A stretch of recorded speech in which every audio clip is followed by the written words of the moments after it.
And welcome back to MD Global Muscle here at the On the Rise Media Studios with me, your host, Giles Thomas. And a first for Global Muscle, we don't just have one guest on, we have two guests on together, Branch Warren and Johnnie Jackson. Yay! Hey, guys. What's going on? How are, yeah, oh man, this is so cool because, sorry, I'm shouting a bit here. Yesterday I was messaging because I had a couple of signs as we did. MD started a new thing called Vintage, and they reused one of the old videos from it was one of your sessions. Because do you know if you want to know a crazy fact, the most highest viewed video on MD of all time is a back workout of you guys from 5 years ago, and it got 3.5 million views. Wow, I would be surprised, but it was us. Yeah. So obviously, God, where do we start? It's quite weird interviewing two guys at the same time. It's quite weird, isn't it? So who goes first? So okay, the big news now is that you are launching your own YouTube channel. So tell us about that. Well, I was talking with actually a friend of mine and my business partner, Cutz, and he said he kind of came up with the idea. He goes, "Hey man, why don't you ever think about doing a YouTube channel with you and Johnnie?" And because I think it would be huge, and I think doing your style of workouts, because I think the biggest thing is what we do is we motivate people, But beyond that, what we've never really done was explain why we do some of the things we do. And a few weeks ago we were doing floor presses off the floor with dumbbells. And we did a little cell phone video and posted it up, and it went really crazy. Got a lot of views. And next thing you know, the next week or two, I started seeing Johnnie too. We were seeing all kinds of people posting, videos of them doing floor presses. Well, I got a ton of questions. Hey, why are you doing this? What does it work? What's the purpose? Blah, blah, blah. And then my friend told me about, brought the idea of maybe doing a YouTube channel. I started thinking, I was like, I pitched the idea to Johnnie. I said, what if we do a YouTube channel? We film our workouts, but then we actually explain why we're doing what we're doing, right? How to do the exercises, and go in a little more depth, which we've never done, and give something back, to this next generation. Because, like Johnnie was saying yesterday, we had some men in our lives early on that taught us how to do this, and because of that, we had successful careers. We didn't have to, make as many mistakes and trial and error as a lot of people do, because we had people that knew what they were doing, help us from the very get go, and so that's kind of the whole reason behind this channel. We talked to a photographer and videographer, and Johnnie did his due diligence, and we pulled it all together, and we filmed our first episode yesterday.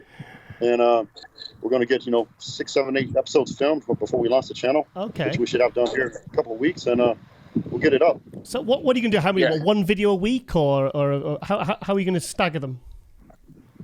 We're going to put at least one video per week. Yeah. With training, we're going to do some nutritional videos. A day in the life of Johnnie, a day in the life of Branch. What do we eat? How do we prepare our food? How many times a day do we eat? What exactly do we eat? How much? This kind of things, because people don't know. They want to know this information, and go a little more in depth about that. A lot more in depth about our training. Why we do some of the exercises we do, why we do them the way we do them. And we're going to bring bring a little extra to it also, and bring people in. Okay. Bring some of the upcoming pros, some of the pros, and stuff like that, or I guess more or less guys who got the balls to step in this arena and train with us, because we don't want to just do this question and answer with other people. We want to actually train. We want to get them in the gym, find out what they are lacking or what they want to train with us, and get them in the gym, and we get it on and have a good session. And then afterwards, we'll sit down and we'll talk and interview and all that kind of stuff, and see what they got going on and what we have going on, and stuff like that. So it's not only going to be information that you're getting just from us, but we're going to bring people from the outside in, so we can filter in a lot more information, because it's priceless. Information, and to get to where you're trying to get to is priceless, and we're going to try to provide that for the lifters and the wannabes and everybody else. Yeah, I'm just chuckling a bit to myself, because the fact that Branch had to pitch the idea when it's such a no-brainer.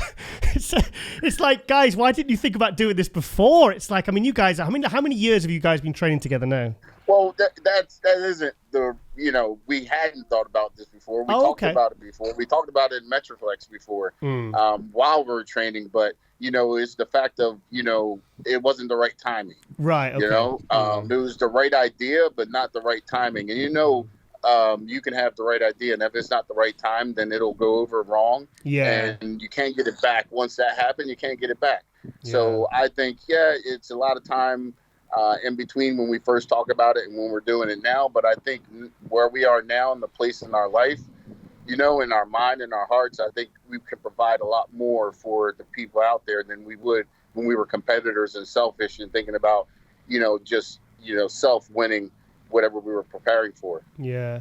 I'm glad to see that you were filming it in Metroflex, because I interviewed Ronnie a couple of weeks ago, and I actually asked him, I said, what are Branch and Johnnie doing? I said, where are they training? I said, how are they managing to train? And he says, I think they're just doing some private gyms. So when did Metroflex open again? 3 weeks ago. Yeah, about 3 weeks. Oh, really? Yeah, we opened up. Yeah, so Texas opened up a little bit earlier than a lot of the other states did. I think about 3 weeks ago we started back in Metroflex. Until then, we had luckily we had access to a gym during the whole shutdown. Oh, good. So we had a huge gym that was just me and Johnnie. So that was it's kind of funny, because I think the last day before they opened everything up, Johnnie looked at me and goes, "Man, it's gonna suck next week." Or, "What do you mean?" He goes, "Now we got to deal with all these people." Yeah, man. So, but we were very fortunate. We had access to a facility that was closed down, and we went in and we put our music on and we trained, and so we actually had some pretty awesome workouts for. Good. So you still managed to get some good sessions in. Yes, for sure. I was quite surprised he didn't go knocking on Ronnie's door, because he's got that $200,000 home gym, hasn't he? I know, right? I think he got another. Yeah, he got a pretty nice place at his house. Yeah. So. Yeah. So how far away is that then? Is that far from you, or? You know what? Either way, I think for me, Metroflex is about 50 minutes away. Right. Okay. From where I live, and then even Destination is probably even further. So. Yeah, I've been to Destination and I've been to Metroflex. In fact, one of the things I think is what I'm most happy about is in 2012, I got to train because I was over for the Dallas show and for the groundbreaking for Destination. You were there. You two were there. Well, we got her here. She's walking past, but this is our long time, posing coach, Shiela. Oh, wow. Hey. Also, so Hey, how you doing? We're at Destination, and I got my dumb. See, I'm totally unprofessional. I have my thumb, everything on there. I don't have a tripod or nothing. I'm holding it. So he's holding my arm is about to wear out, but that's okay. Nice to meet you. Hi, how are you doing? Sorry, what's your name? How are you? What's your name, sorry? What was her name? Sheila Brown, yeah. Oh, She's walking away. She was like, okay, bye. So, I don't want to interrupt their theme. So okay. Sheila has been my posing coach for 20 years. 20 years at least. When I was competing. Nice. So. Well, he did win the best posing. Well, they put my name out there. Well, Branch did win the best posing award at the 2011. Was it 2011 or 2012? Yes. Yeah. So they got to give 2012. Yeah, full credit to you, Sheila. Yes. Fantastic. There you go. Excellent. So Dennis Wolf's still crying about that shit. That's right. Sorry? So Dennis Wolf's still crying about that shit. I know. Yeah. It was. I remember because you really got the crowd going because I was there that time, and it was. You came back after the quad injury, wasn't it? And you still won again. You won the second Arnold Classic. Yeah. Yeah. It was good times, man. Good times. Yeah. Yep. Yeah. So how's it going? How's it going with GASP and everything? GASP is great. I've been with GASP, I don't know, 12. I don't even know how long it's been, man. God, yeah, longer than me. Yeah, you were here at least 3 years before I did. Maybe 12 years. I think in counting, I can't remember. And it's going great. GASP has grown tremendously. When I first signed with GASP, they were like a regional brand. Of the Nordic countries. Sweden, Norway, Denmark. Up in the northern.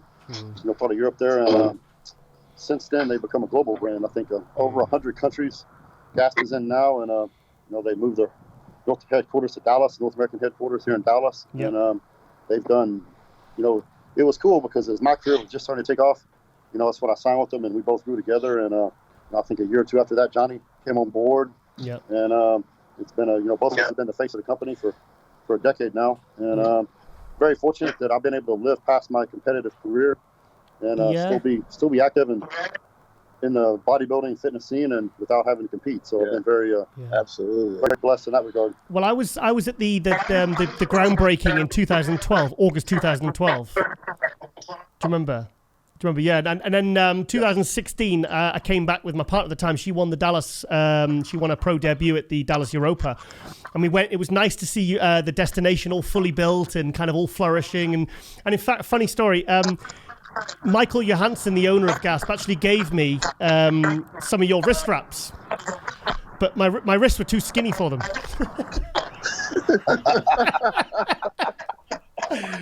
Oh no! Yeah. Oh yeah. So some things you keep to yourself.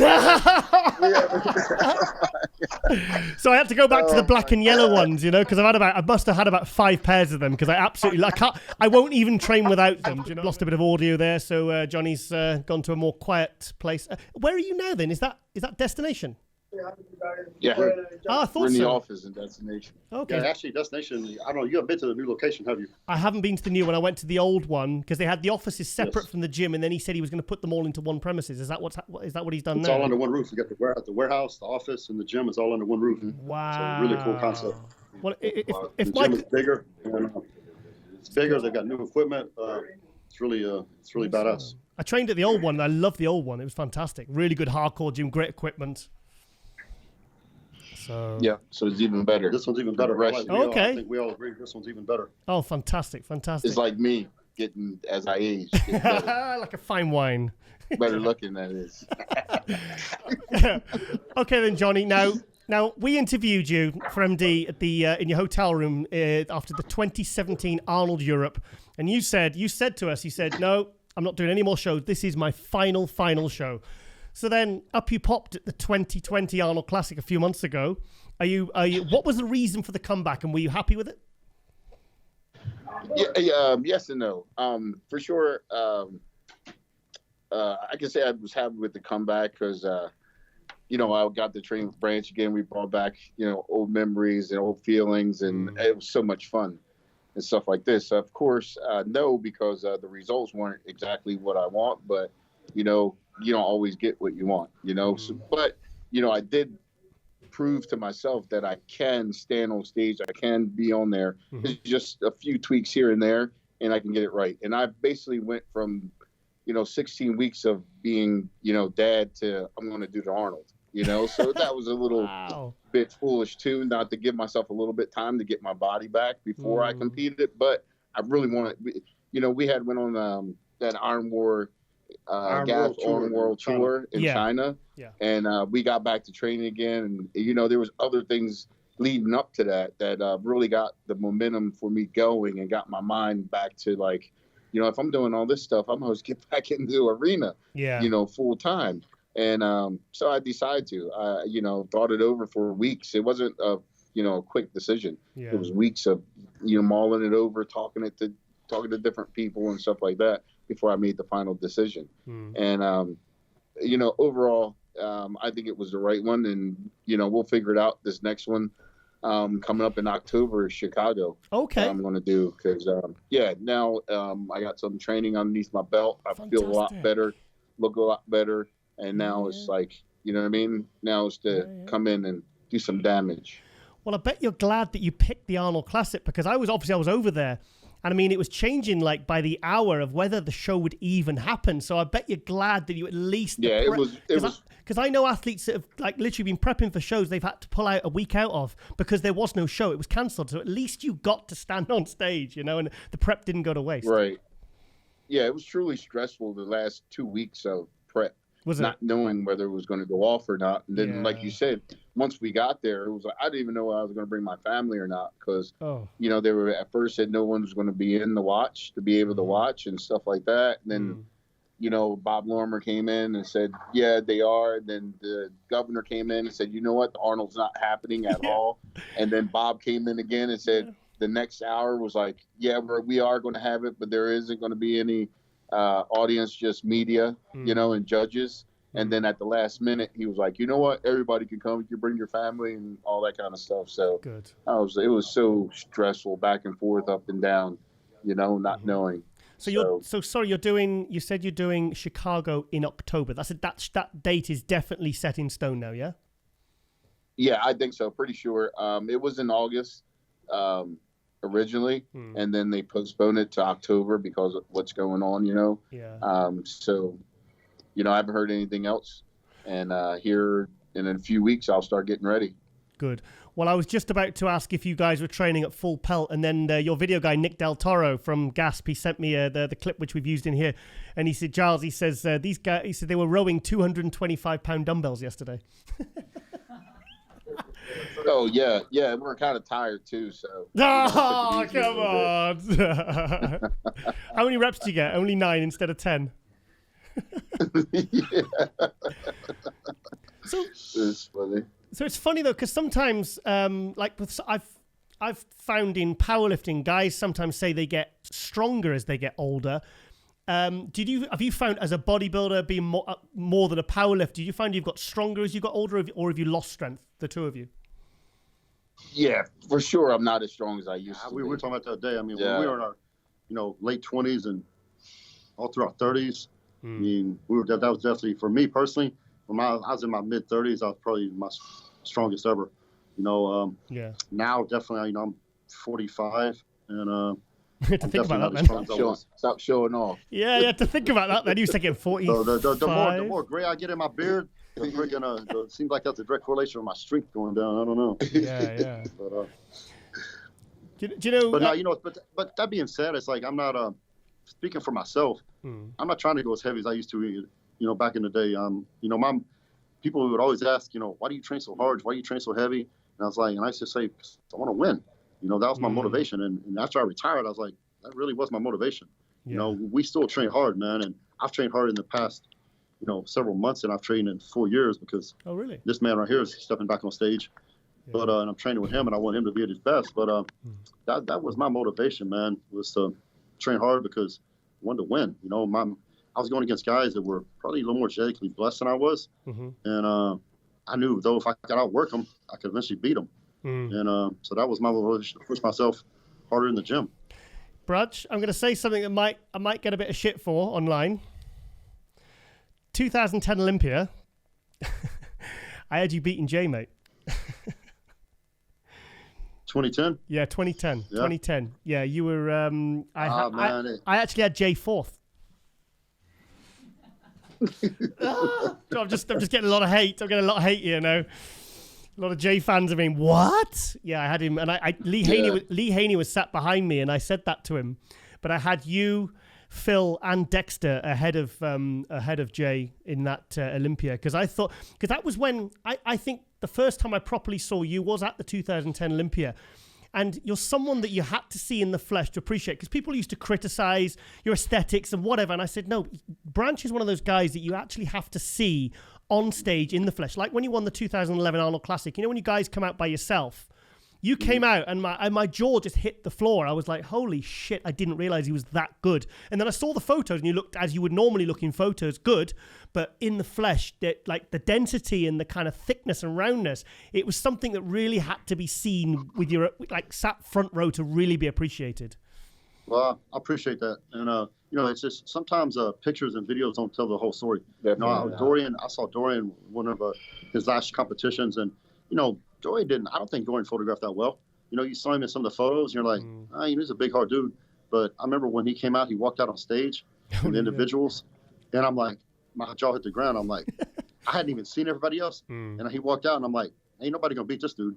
It was just unreal in person. I mean, it's just he lost something in photos and videos, but in person, because it was, he's beating Flex Wheelers and, Chris Kamir and Kevin Levrone, these guys that were like aesthetically like beautiful sound and hard. Yeah. And I'm like, how does this dude beat these dudes? Well, when you see him in person, you're like, well, there it is, because he just lost something in photos. And it's truly like that too. When you saw him in person, it was like, are you kidding me right now? And I think I'm not saying I was as good as Dorian, but obviously he's 6-time Mr. Olympia. But I think I had some of the same stuff.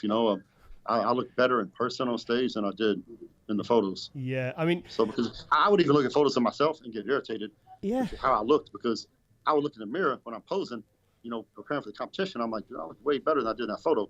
You know, and sometimes I would, you know, I would use that to motivate myself too, because I'm like, I never was happy with what I saw. Definitely, Branch, your physique translated, for me anyway, from a personal point of view, your physique translated much more impressively when I saw you in the flesh, when I saw you from every angle. Because I got I've actually got some fantastic photos I took from that 2010 Olympia. And that wasn't even your best ever look. I mean, that 2009 when you took second, and thing is, the problem is, it's like 2003 Jay Cutler when he had to go up against the 2003 Olympia Ronnie. You know, you had to go up against an all-time best version of Jay Cutler, you know. But do you consider that to be your greatest ever look, or maybe when they won the Arnold in 2011? I think 2009, 2011 were equal. Right. I think I weighed exactly the same. Yeah. And I think, you know, condition-wise, they were equal. There was no difference in either one of them. Yeah. Going into the 11 Arnold, I knew it was mine to lose. You know, if I wanted it, I could. It was mine. And so I did my homework and I did what I had to do, and I made it happen. But you know, the 2009 Olympia, I had no idea. You know, I was coming from the back of the pack. You know, and I didn't know. I knew I was in the best shape of my life. You know, that's, I mean, you know, when you're on, you know you're on. But I had no idea where I would. I mean, that would have been like, you know, if you'd have won that Olympia that year, that would have been like a really impressive Mr. Olympia physique, and it's just such a shame you have to go up against an all-time best Jay Cutler, you know. But the thing is, you know, and Jay, and that was it. You know, Jay was, I think, at his lightest body weight ever at Olympia that year, because, you know, he lost the previous year to Dexter, and I remember staying on stage that night, and I knew I was in the top, you know, 4 or something, but I didn't know how it was going to play out. Really? If I said I did, I'd be lying, because I had no idea. Yeah. You know, I'm like, you know, I had a couple of people I really trust their opinion. They're like, you're good enough to win. They go, but we don't know where. We can't tell by the call-outs where it's going to go. And, you know, I mean, we're sitting there, and it was down to 3 of us. And, you know, Dexter was reigning Mr. Olympia, and they called him at 3rd place. And I'm like, damn, I just beat Mr. Olympia. You just beat Mr. Olympia, yeah. Yeah, and I'm thinking, damn, I might actually could do this. And, you know, so that when they're announcing, you know, they always announce the winner when it's down to the last 2. And that's the longest. It seemed like it took an hour, but I don't know how many seconds it took. But, you know, that's 2nd place in Olympia is the worst place in bodybuilding. Right. It's people say, what are you talking about? And I'm like, nah, trust me. You ask anybody who's been there, it's the worst place in all of bodybuilding. Yeah. So. No, I could totally appreciate. I could totally understand that. Johnny, I've got your best ever look personally was it the 2000? It was the Montreal. You won the Montreal show. 2006. 2006. Montreal Pro. Yeah, I think that for me was one of your best. That was one of your best ever conditions. Do you agree? Yeah, it was my first win, and yeah, it was good. But I think it was close between 2012 FIBO and 2015 San Antonio. Right. Okay. I'm trying to visualize it. Between those two looks, I think. Were sick. Yeah, 2012 was really shredded, but size-wise, the balance of size and being shredded at the Wings of Strength in San Antonio, which the balance was.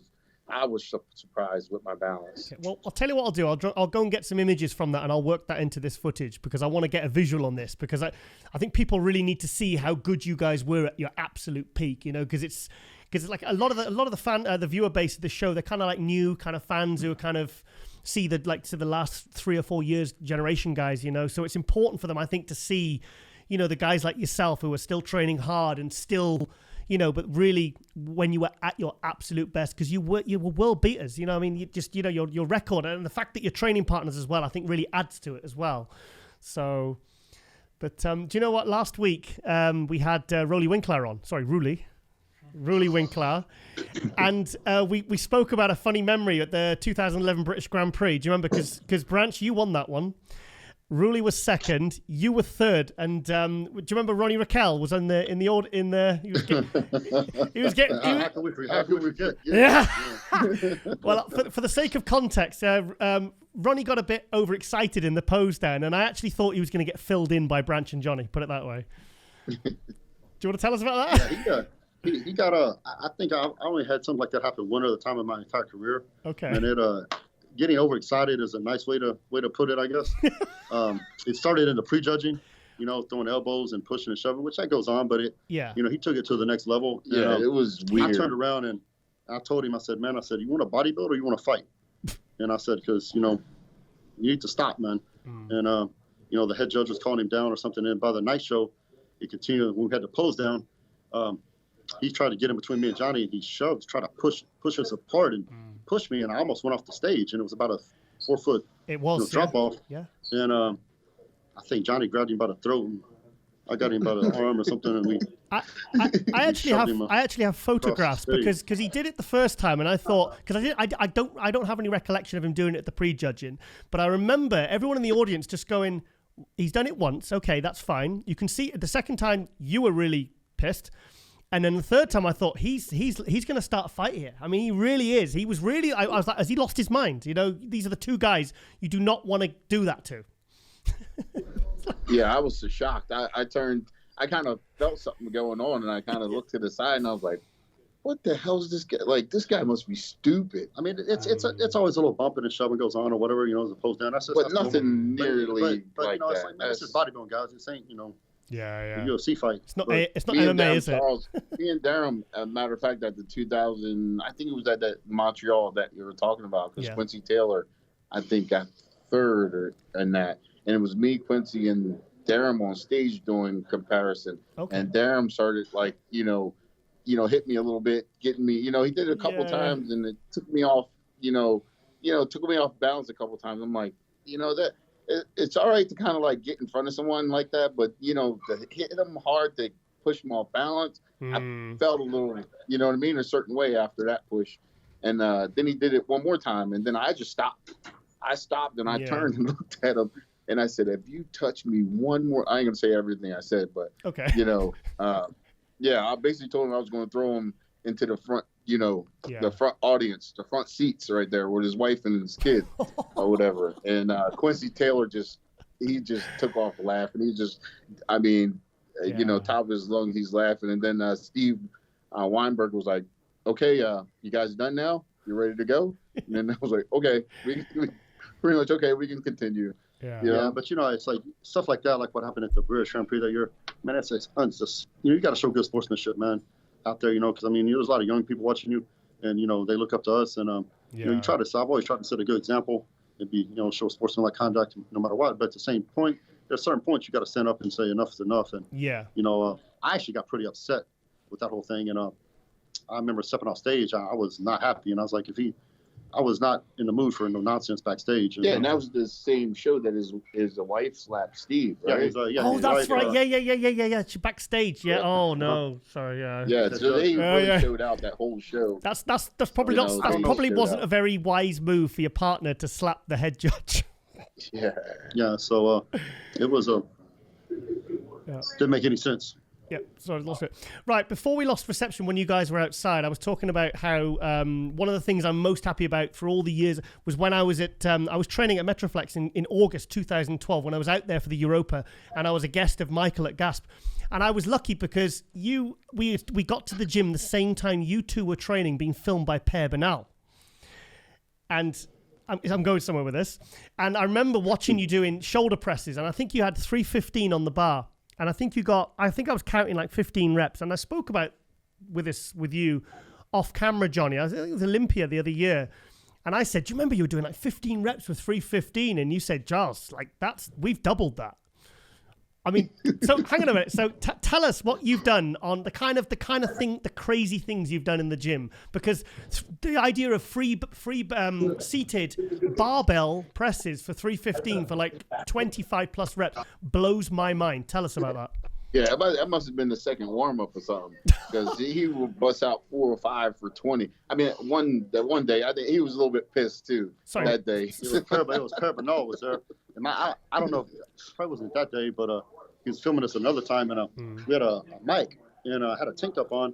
But his mic, it just had like a pin that it pinned on it. It didn't have a cap or anything on it, right? So I'm doing it, and I came down, and the bar hit it, and it pierced it, stabbed me, like, about that deep into my chest. Ow. And I racked the weight, and I was pissed. And I ripped it out of my chest. I got blood everywhere. I'm getting it for contest, so now I'm just mad. Yeah. And I got really, really pissed. And so I think the next set I got only 315. I went the fuck off, and I got almost 30 reps, I think, that day. And I threw it on the bar, and I got the pair. I go, Derrick, did you get your fucking shot now, motherfucker? And the bear's just looking at us like, oh shit. Yeah. And, should I leave or should I continue? But that was that's just one of those days. But that's when we went to train, man, it was when you're training next to a man like this who's ungodly strong, you can't help but get strong. You either get strong or you die. Yeah. So one of our earliest I remember was at Branch's earlier training partner and mentor, Jim Mark Hanlon in South Lake here in Texas, and we were squatting in his gym, and I don't know what the hell happened. We just I don't know. I remember doing 405, and we're doing normal. I think 10 reps and stuff like that. Then all of a sudden we went 6 plates, and then you did like 16, and I did 17. Then we put another 7 plates on, and then I did 17. You did 20. And then we put 8 plates on. I mean, it was just stupid. It just kept. Yeah, it's just one of those things. We just feed off each other, man. You get that energy going. Yeah, and you're motivated, and it was only us. It was just us. There was nobody else in the gym. It was just us in the gym training. So there wasn't like a crowd around. Yeah, like, oh my God, or we're showing off for anyone. This is just us, just fighting. So who's stronger on what then? His pushing, movements, just pressing movements rather, are stronger than mine, and me pulling is, so more or less that's how it goes. It's pressing and my pulling. Right. Because you still. I had a strong bench press and a military press, things like that, where deadlifts, back day, things like that. Johnnie squatted, more weight than I've ever squatted before in meets or whatever, from squats or whatever. And so pretty much, like you said, pressing and pulling is what separates us. But but it's so this or that. It could be either. I mean, that's what we were talking about yesterday. The beauty, we've been training out almost, I think, 20 years now. Yeah, and everybody wonder about it. We don't, because it's so even. You know what I mean? Yeah. It just depends on the day, because sometimes you don't feel as up to it as, some other days. So it just depends on the day or how you feel or the exercise sometimes. Yeah. Some exercises I can't stand, and he loves them. So, I mean, you can't, you only do what you can do. And I will say this too. It's been a blessing, because his strengths were my weaknesses. Oh, and right. vice versa. That's Flex Lewis and John De La Rosa said. Sorry, Rafael Brandeo and Flex Lewis said the same. They said his strengths are his weaknesses, and that's why they train. That's why they like training together. It always made fit sense. My back was my weak point, right? It was weak actually, as far as lifting wise, and it was weak on stage. And every great pro bodybuilder that's been good has got to have a good back. And this man has one of the greatest backs of all time. Yeah. So he's stupid strong. I mean, he can deadlift 800 pounds any day of the week. And I've seen him do way more than 800 pounds. So, and that was my weakness. Yeah. So, we started training together. I used to get my ass kicked, and I hate getting my ass kicked. And so consequently, I put 100 pounds on my deadlift pretty quickly, just trying to keep up with him. Yeah. And in that process, what happened? My back got better. So, and that's my legs obviously were. My best strong point. That's what he needs to improve on. Absolutely. And I was always been really strong on leg day, and so to just motivate seeing that, seeing them. Yeah. You know what I mean? Motivate you to want to do more. Period. Even without training. Just like I gotta get there. And so it was a blessing, because we complement each other in that way. Yeah, for sure. And you gotta. There's a lot of value in, I guess. What you see every day. Yeah. You know what I mean? So I got lucky enough for him to show up at the gym and us train, and I got to see his physique, and you know what I mean? That's the whole challenge in front of me is fat. Yeah. So I got to train towards the challenge, that's visible and not in my head making it up. So, I don't see Jay, I don't see, Harley Ronnie and stuff like that. So you kind of try to visualize what you want or where you're trying to go or who you want to beat or who you need to be standing next to at the end, and of course, every day I got to see this is where I need to be. So if I can do it here, I need to do it on stage instead of, doing in the gym. The whole goal is to be on stage standing there, as well. I did the same thing. I did the same thing with him. You know, we'd be training for competition, Olympia, Arnold, whatever contest it was, and you know, we'd be in our training, you know, somewhere in our process of getting ready, and you know, I come in the gym and look at him. I'm like, fuck, he's harder. He looks better than I do. He's harder, leaner, or something. So it was motivation to me then to kick me in the butt to fucking get on track and do what I need to do. You know? Now, at the time, like I remember the first time I saw you, Johnny, it was actually at the Olympia Expo when you were stood on the table for Metrex. You were posing on a table and everyone was crowding around you. 2000. Yeah, they messed up because that's when Metrex did that. Muscle Tech signed me like a week later. that was 2002. That was 2002. And I remember thinking, who's that guy? He looks good. And like I said, you were on stage on a table posing. I mean, it looked very, very, very unsafe as well. And Branch, the time I felt like you really came in, you really started to get noticed was 2005. So the time, say around 2011, when you were doing shows like the British Grand Prix, when you're literally in the first call out together, what was it like when your careers started to come almost to a level where you were both kind of level? What was it like? Did you still feel that level of support for each other as training partners and as friends?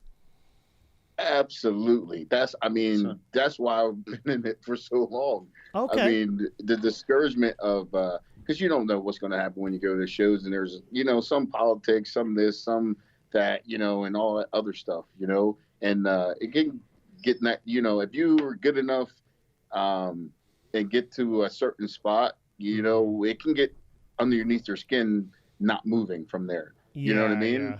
And it's striving to, and then seeing a lot of people who bypass you as well and stuff like that, you know? So, yeah, you know, I'm losing my train of thought of where I was going. No, I think as far as, you know, people, you know, always ask that, hey, was there any tension or anything? Not at all. Yeah. You know, when, you know, when we trained, I wanted him to beat me every set, because then that would motivate me to push even harder. Right. You see, because when you train with people that you can beat every time, you don't push yourself. Yeah. But when you train with somebody who, you know, if you don't give it everything you got, and even some days when you do get everything you got, they still beat you, then every day you're on your game, man, and you're trying to do better than you did the previous time you were in the gym every single time. And consequently, you get better from that and you grow. So you're never in a comfort zone. You know, I can honestly say almost 15 years I competed and trained with him the whole time, I was never in a comfort zone. Every time I went to the gym, I was out of my comfort zone. Yeah. You know, because I had to fucking step up and get it, because I didn't. He was going to stomp my ass. Sometimes he did. And I have to say this too, because a lot of people think, like, I know when I travel with companies and stuff like that, and the other guys and stuff like that, just like we get somewhere and they're like, come on, we want to go to the gym. You know, I'm sure they're thinking Johnny has to love the gym the way they train and stuff like that. And I'm like, I'm not going to a damn gym. I get a chance to relax. Every time I go to the gym, I got so many butterflies, so nervous. My nerves are firing off because I don't know what the hell is going to happen. I'm like, I don't know what the hell is going to happen. I'm like, I'm so anxious and so weirded out that, like, I can't wait till we just do the first set. Like after the first set, everything just settles down. Like, okay, you're working out now. You're fine. Yeah. You know, but before that, it's so intense. You know, the feeling, like I said, nerves are firing off.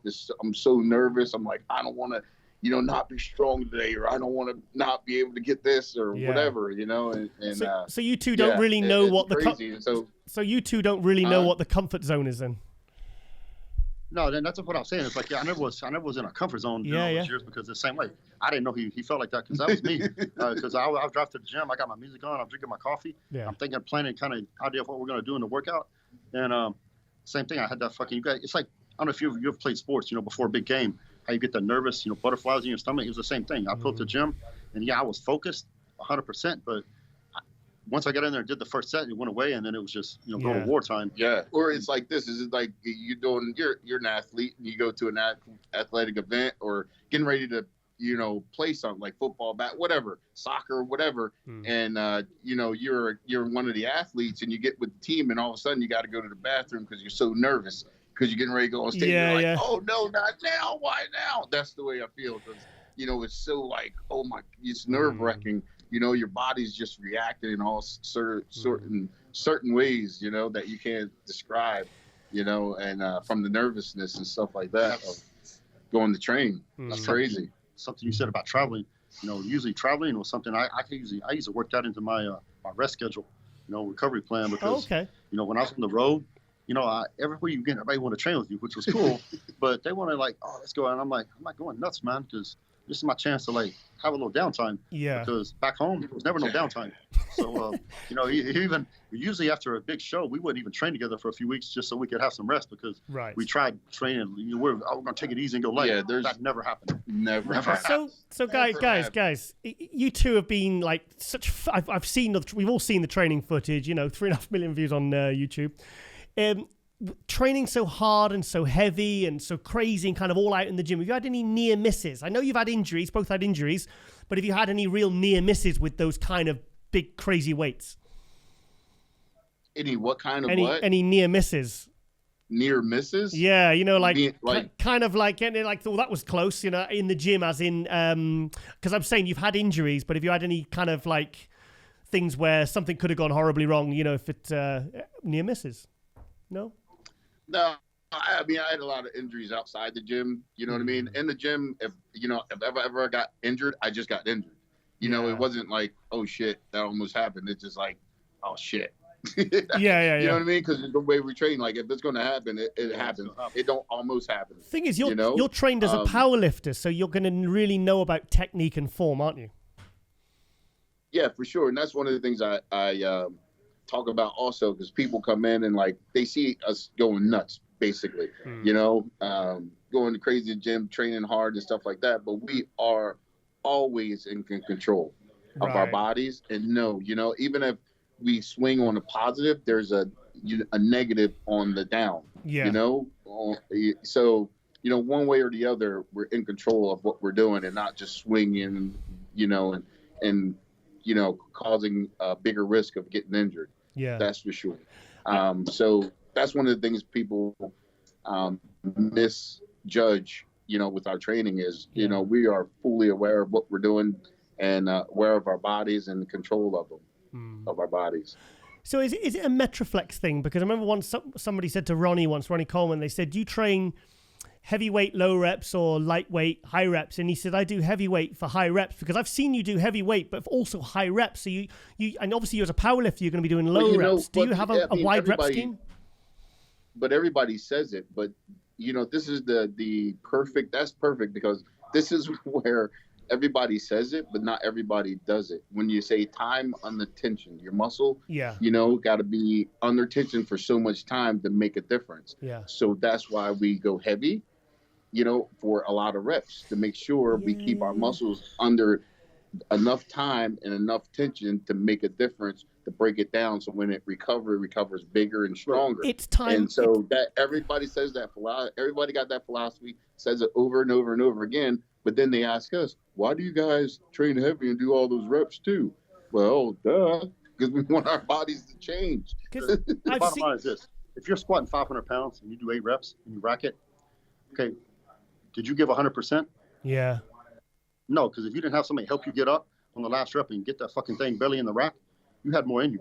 Yeah. So people think they give 100%, but they don't.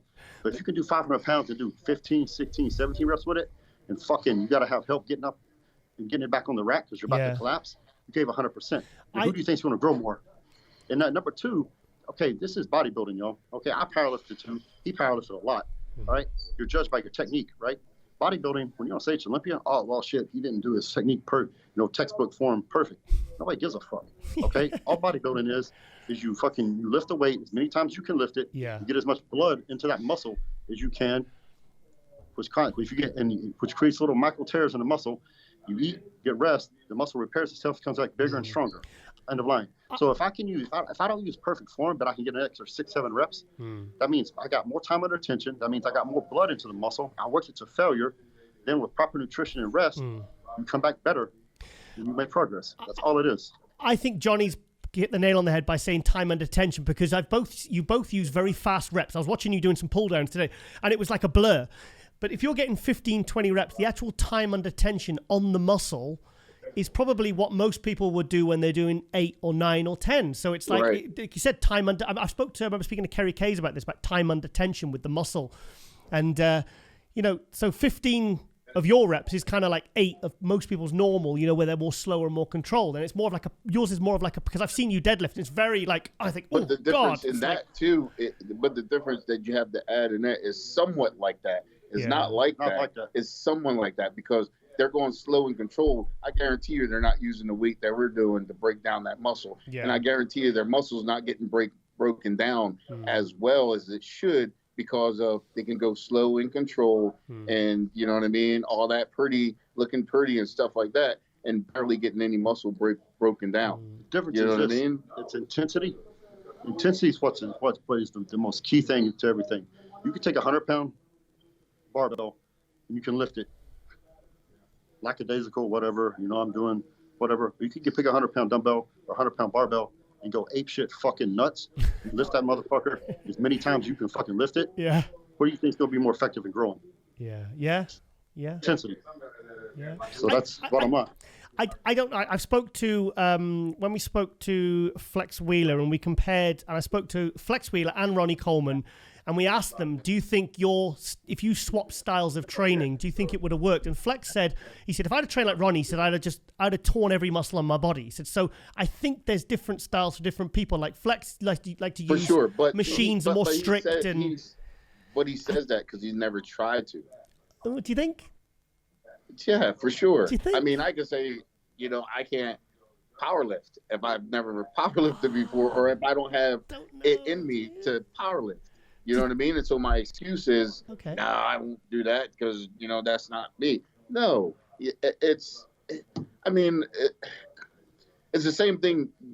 For example, as Brand said, like he was competing against some guys that was aesthetically better, but he outworked them. Yeah. You know what I mean? And you see who prevailed.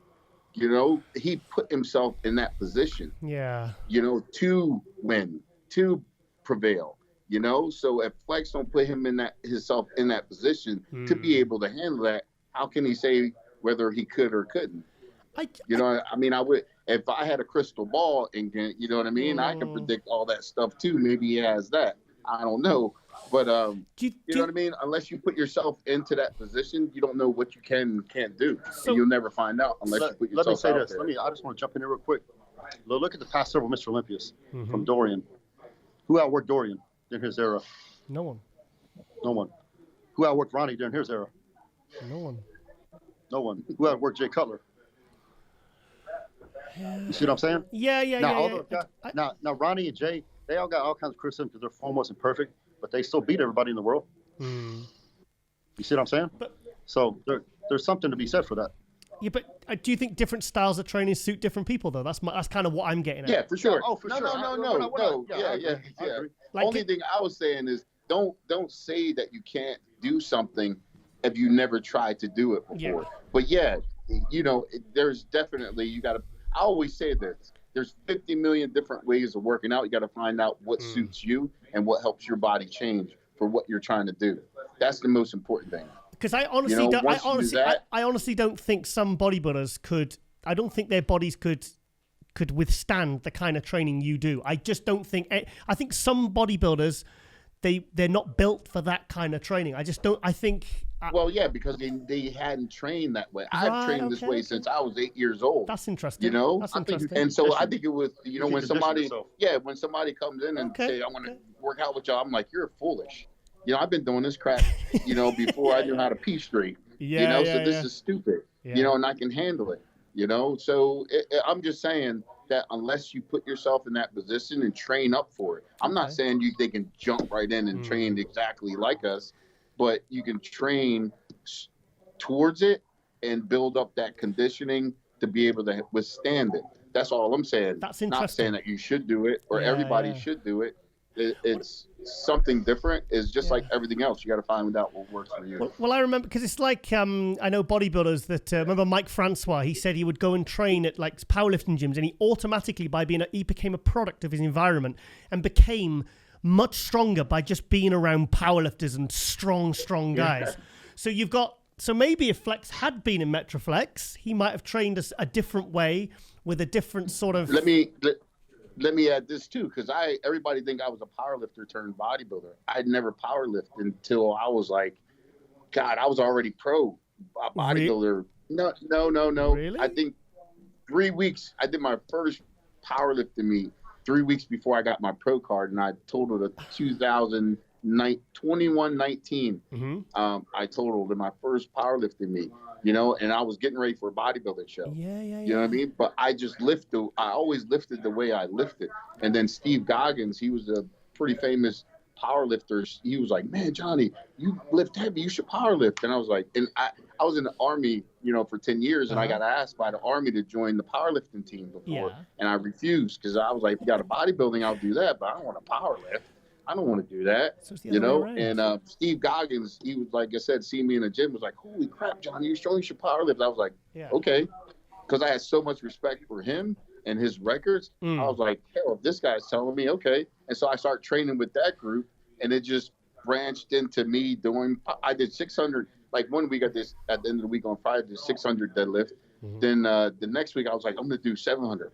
And so they put 700 on, I did 700. And then I was like, I'm going to do 800 next week. Wow. You know? And they were like, yeah, I don't know, but let's see what happens. You know, all the guys were like, well, but let's see what happens. I don't know. And that's when they brought the power team in, the guys that, you know, they traveled around with churches and did all like the bending bars and ripping Bibles. And they invited phone books. They invited a bunch of those guys to come check me out because I was doing it all. Wow. And so they showed up, and I was like, what the hell is going on? So they did 800 and 800 pounds. That, and so I was like, I'm going to do 900 next week. And so all of them was like, whoa. It don't work like that, Johnnie. It doesn't work like that. I was like, no, I'm going to do 900 next week. Yeah. And they were like, whatever, man. So we came next week. They put 900 on. I got up to my knees. And that's it. And they were like, holy shit, we thought he was going to get it. What the hell? So, all this was like, I was just discovering it, man. I had no idea. I knew what I was doing, but didn't know what I had in me, obviously. And it was just getting discovered there, where it was first discovered, and I just went from there, you know? That's incredible, because like a friend of mine, his name's Peter Bremner, he's from Ireland, and he was a bodybuilder turned powerlifter. And he said he got to a certain level in the strongman. I think he's ranked like in deadlifting some 4 in Europe or something. I think he's very highly ranked. And he said, Giles, look, for me to take it to the next level, he says, I've got to put myself in a different environment. So he went over and went to Westside Barbell Club and spent some time there. And he said, Giles, he said, as soon as I walked through the door, he says, I was stronger. He said, because I was around, you know, like kind of like what I'm getting at is like kind of like Metroflex, where, because I've been in that. And I was going to spin off that because I didn't want to go to Metroflex. This was Brantz's house and where he grew up and stuff like this. And I thought it was disgusting. I went there one time. I was like, I would never walk into this place. I'm a really meat free. I'm really like bad, you know? And I was like, I'll never walk in there again in my life. There's no way in hell. No way. Trust me.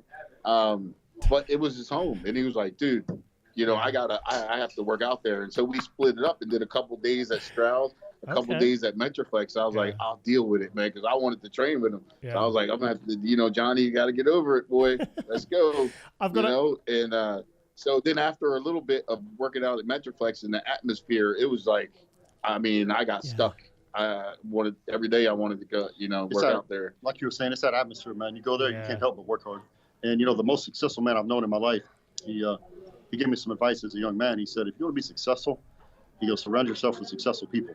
He goes, I know you want to be a pro bodybuilder. He goes, you need to go and surround yourself with successful people in bodybuilding and in the fitness world and powerlifting world and this kind of thing. And he goes, same thing with business. You want to be successful in business, surround yourself with successful business people. And he goes, just the negative people out of your life. He goes, at the time, he goes, I know some of the people you're associating with, they're not successful people. They ain't going nowhere. You need to freaking quit hanging out with them. And that's easier said than done.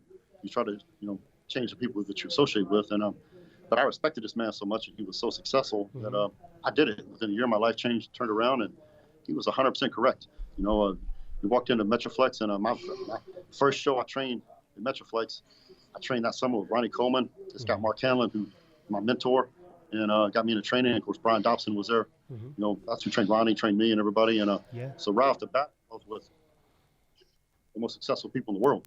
So you can't help but become successful yourself, because if you do what they do, it's going to work for you too. So, Branch, I mean, you've led nicely on to about business there. You've someone that's always been very successful in business as well as like your bodybuilding and your chosen kind of pursuit. The latest thing you've been doing is the Wicked Cutz, the beef jerky. Tell us about that. So, man, about 2.5 years ago, Scott James, who was a supplement industry pioneer, he was the owner of BSN, founder and owner of BSN. He lives in my area. We got together. I bumped into him, I think, on a plane or something, and he said, "Man, I always want to work with you." He goes, "We got to get together sometime and talk about doing something." I was like, "All right." Well, so fast forward a little bit of time, he calls me up, and we went and met, and I thought he was talking about maybe doing another supplement company or something, and he said, "What about doing a beef jerky company?" And I'm like, "Beef jerky?" And I sit there and I kind of scratched my head a minute, and I was like, I go, "I don't know anything about it. I like it. But, I like it. You know, I eat it." I don't know anything about it. And he goes, "Well, you'll learn." And he goes, "Think about this." He goes, as a bodybuilding supplement company, what percentage of the population do you sell to? 2-3% maybe? That's your market? Well, beef jerky, especially in the States, pretty much everybody is not a vegan. And they got vegan jerky too, so you can get them in the mix too if you want. And I thought about it. I was like, you know what? This might work. And he goes, "We can make some healthy stuff, some healthy beef sticks, that fit the fitness market. Plus, we can market to everybody, just made normal, just everyday people." And I was like, you know what? This idea might fly. So we jumped into it, and I liked it because it's a new challenge. Once again, I was out of my comfort zone. I was out of my comfort zone and in a new area, new products, and had to do a lot of learning, a lot of reading, and together we built it up. We had our 2-year anniversary this month. Fantastic. And during the shutdown, we were very blessed and fortunate. Our business grew tremendously over the past 3 or 4 months. And in the last 3 or 4 months. Yeah, it's tremendously. We more than doubled our business. Really? More than doubled it. Hang on, I'm just trying to think why that would be. So what about things like distribution? Have you still managed to be okay with the distribution, with everything? No, we do. We do direct. We're direct consumer, and we're direct to business. We don't do any distribution. We got in the vitamin shop at first of the year. We launched, I think, April 1st. Even during the shutdown, and it's still doing very well. We're in some major gas stations, convenience stores like Pilot, Flying J. We've got a couple other huge ones we're talking to. We're a lot of fitness, nutrition shops, several hundred of those across the country. Some supermarkets we're in, and it's doing very well. Johnnie, what's the best flavor? I would say bacon. Bacon. Maple bacon. Maple bacon. It is. You can't go wrong with bacon. Bacon flavored beef. Slap your mama. Bacon flavored beef. That's it's actual bacon. Oh, it's actual bacon. Oh, sorry. Okay. Yeah. I was thinking that's going to be a hit in America, isn't it? Bacon flavored beef. That's a good one. So how many flavors have you got at the moment then? So we've got in jerky. We've got 11 different jerkies. Wow. We've got 2 turkey, 3 bacon. Okay. And then we've got 6 beef. One of the beef flavors comes in a camel bag, so it's charity. We just did we brought it out as traditional Western beef jerky. It's in a camel bag. 100% of the proceeds went to support Sons of the Flag, which is a veterans charity group. They help burn survivors. So there's been thousands of our men and women get burned up, horribly disfigured. Right. And as charity, we donate 100, not profits, but 100% of the proceeds goes to that charity. We just presented them with a check for $20,000 here last week, and we're going to keep that in the lineup and continue helping veterans charities. So we've got 6 flavors of beef jerky. Then we also have 4 beef sticks. Each beef stick has 15 to 16 grams of protein in it. We've got 2 new beef sticks we're launching this month. They'll be out on shelves by June. So they're going to be really good. And I think our best one yet. We just developed it. So and then we've got several new flavors of jerky before the end of the year we're going to come out with. And we also got we have one product in particular that's very innovative. It'll be a first. No one has come out with a product like this. So we're going to be the first in the market with it. You can tell me. I won't tell anyone. Come on. Tell me. Tell us a secret. Come on. I promise I won't tell anyone. Come on, tell me. Wow. No, we got it. It's gonna be a new product. It's a really good. It tastes awesome. It's a totally different from what anybody's ever brought to market before in the beef jerky segment. Yeah. So it's gonna be be pretty excited about that. What's because I'm diabetic and there's only one beef jerky I've ever been able to eat. It was a UK brand because sometimes they're quite high in sugar. Is the sugar content okay or? Yeah, it's for some of the, like the maple bacon. No, it's very high. Yeah. But, like funny the traditional Western or, the peppered beef. Yeah. Or something we have spicy, like Carolina Killer, which has got ghost peppers, Carolina Reaper peppers, and scorpion peppers in it. It's it's so hot, I can't eat it. But that's our number one seller. Yeah. So I can't eat spicy food, man. I've been eating that bland bodybuilder food for too long. But no, we've got some that definitely could fit to a diabetic plan. We've got some flavors that are keto friendly. Oh, great. And so then we just have some that are just not really healthy, but they taste really freaking good. Yeah. So, what's the alternative? Think of it's a convenient food. It's a bit of a trade-off, isn't it? It's like protein bars are better than eating a chocolate bar. It's not as not as good as eating a chicken breast, but it's better than a chocolate bar. Well, that's why we developed the beef sticks, and that's why Vitamin Shop picked them up because, okay, you got a piece of I've taken supplements my entire life, but we all know a supplement is not a meal replacement. A supplement isn't a supplement to your meal plan. Mm-hmm. So with a beef stick that's got 15, 16 grams of protein, it's real food. So what's better than real food? You eat 2 beef sticks, which is really easy to do. You've got 30 plus grams of protein. Bunch it down with real food, which your body absorbs and assimilates much better than most protein shakes. Are they popular with bodybuilders in America? From judging from ourselves and in these nutrition shops and vitamin shop, I think they're doing very well. So it's I think some of our competitors have been around for a long time. Yeah. And been successful. And there wasn't in the nutrition shops, there wasn't a lot of competition. So we're coming in and we're really doing well and expanding in that market, as well as the convenience store market. I mean, I remember when you started, and I've monitored the growth. I follow your Instagram, and it's really good to see. It's like I always like to see bodybuilders, because I saw in your video you said you definitely retired on your video yesterday. I got today, and I like to see bodybuilders that go on to do different things, but still train and still kind of have one foot in the industry, but kind of have new ventures and new things going on. It's really good to see. It's really good to hear that, to see that you've kind of you've took on a new challenge, because you've let's face it, you're a successful guy. You're comfortable, but you still took on that new challenge because you just wanted a new challenge. I love seeing that, Branch. Well, Branch Branch isn't busy doing something, it's not good. So so I got to stay focused, and I've got to have something to work towards and be driven towards. I'm always going to train. Always going to train hard because I love it. I do it now just because I love it. I did it before because I was trying to be Mr. Olympia, but I do it now because I love to do it. And business, I've always had a business, even at the peak of my career. I still always had a business that we ran, and because as an athlete, you're one injury away from being done. Yeah. And you're only as good as your last show. So luckily, me and Johnnie, our generation, we came up at the best time to be bodybuilders. As far as contracts and money and this kind of thing, we really rode it to the top and kind of saw it peak out and go down. The guys now, I don't think the opportunities financially are there that there were for us in that generation. But that being said, I always had a business because I didn't know how long this trial was going to last. I had no idea when I turned pro in 2001 if I was going to have a 15-year career. I had no idea. I thought, man, if I could get 3 to 5 years out of this, win a couple shows, maybe go to Olympia. Cool, man. Brad, I remember looking at pictures of you, and I think it was in Muscle Mag when you were a junior. I'm showing my age now as well. Yeah, I remember, man. Well, we do have to train. We still hadn't trained yet, and I don't know what time it is. Oh, sorry, guys. Sorry, we did say it would be an hour. We've been a little bit over. Okay, one final question. Who do you think is going to win the Olympia this year? Oh, God. Come on. Who's in it? No. Who's qualified right now? I know. Yeah, I suppose it is a bit up in the air, isn't it? It's a bit up in the air. I don't know. It's to be continued. I don't know. I honestly, I don't have an answer for you. It's up in the air. It's too early, isn't it? It's too early.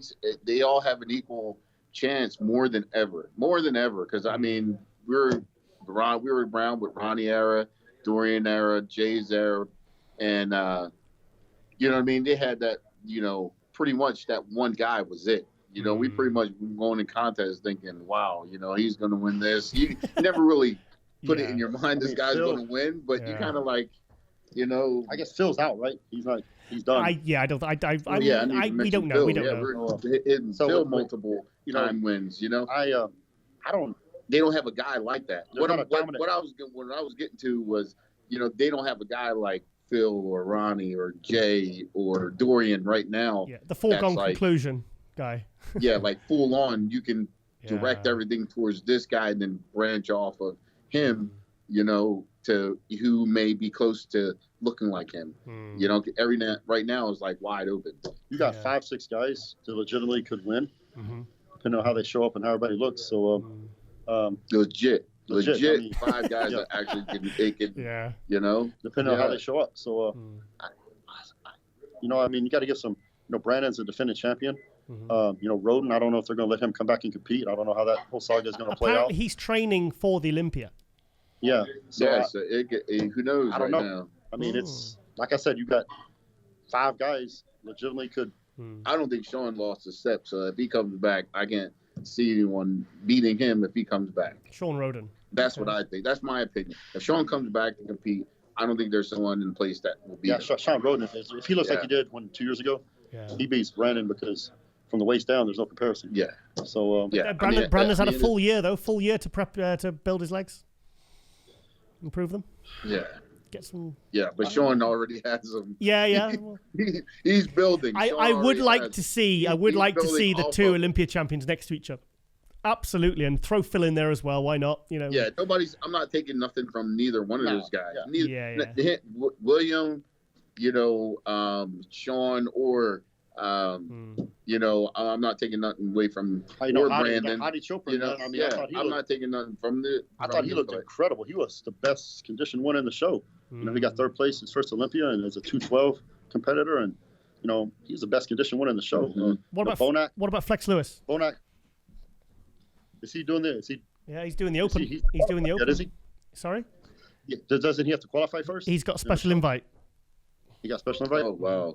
So, see, it's open, man. Not open. Yeah. We just wait to see what happens. Yeah. I mean, I'm assuming Flex is going to come in a little bigger. About 225. I think about 225. 225, I think he'll be. Okay. Yeah. I seen pictures and he looked full blown, like, wow. Yeah. But, that was pictures. As long as he doesn't sacrifice that conditioning, because right now with this group of guys, conditioning is get you to the top. So Neil won't let him. Neil Hill won't let him. He will make sure he was on. He won't let him get on stage unless he's not 100% on. It's too big a show. I believe that. There you go. There's another one. That's you got 6 guys now that to legit challenge for it. So okay. I can't really name one front runner, man. Yeah, you could ask this in the beginning of the interview. We still wouldn't have had an answer by now. Give me a completely different set of answers. No, I totally agree. Man. Okay, guys. So keep bringing stuff up. What are you training today? Shoulders. Oh God, I've seen you train shoulders. It's not pretty. Scary. I know, I'm sitting over here shaking now. I could hear your foot tapping under the table. Gentlemen, thank you so much for giving the time. I really appreciate you coming on. It's good to reconnect as well, and really excited to hear about you coming back to Chicago. Branch, you sure there's no way you'll jump on stage with him in October? No, thank you. No way. Yeah. That ship has already sailed. Okay. And I wasn't on it. Yeah. Okay, and best of luck with Wicked Cutz. All the best with the new YouTube channel. I'm sure that'll be an absolute smash hit, and I'm just so happy that you're doing it. And I think we need to re-educate this new generation of how to really hit the gym hard. I think these 2 guys are the masters, the Jedi masters to show us. So really excited about that one, guys. Cool. Thank you. Thanks for having us on. Have a great workout, and I'll see you probably in the Olympia. Stay tuned on follow Johnnie, follow me, thebranchmore.com, and follow Johnny Jack at JohnnyJackson.com. So we're gonna have as soon as we get our channel up and live on YouTube, we'll post it. YSave.com. We'll make some posts, and so it's gonna be a great place, man. If you're looking for motivation, you're looking for a little education on why we do things the way we do them, some new exercises, check it out. Fantastic. And please say hello to Michael from GASP for me. And thank him for my lovely GASP hoodie that I wear every morning on my videos. Absolutely. We got him. He's running somewhere. Where is he? Come on, bring him on. Where is he? Michael, where is he? I don't see him. Okay. He's probably busy. Okay, guys, have a great workout, and I will see you in Las Vegas in 6 months' time. Yep. See you then. Thank you, guys.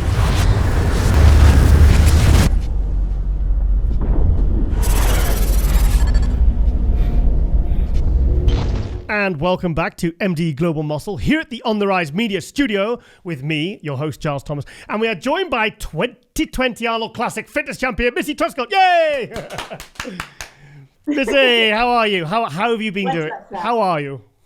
I'm good. I'm doing well. How are you? Very good, thank you. And it's good to have you on because we were supposed to get you on a few weeks ago, but we had a bit of an equipment disaster, which so I'm very sorry about that. But we managed to fix the issue, and I'm glad we got you back on because, yes, we wanted to get Missy Truscott on.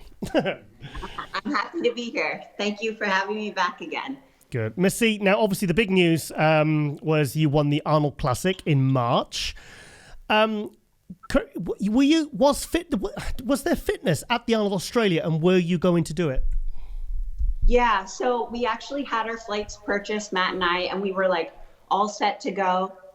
I had packed everything that Saturday and was supposed to fly out on the Monday, but then that's when they canceled the show, and they basically said, even if you come to Australia, you have to quarantine for like 14 days. So we just like backed out of the competition, but it was unfortunate. You know, I love going to Australia and all the fans there, and Tony Doherty puts on like an awesome show. So hopefully next year we'll be able to go. So have you been to the Arnold Australia before?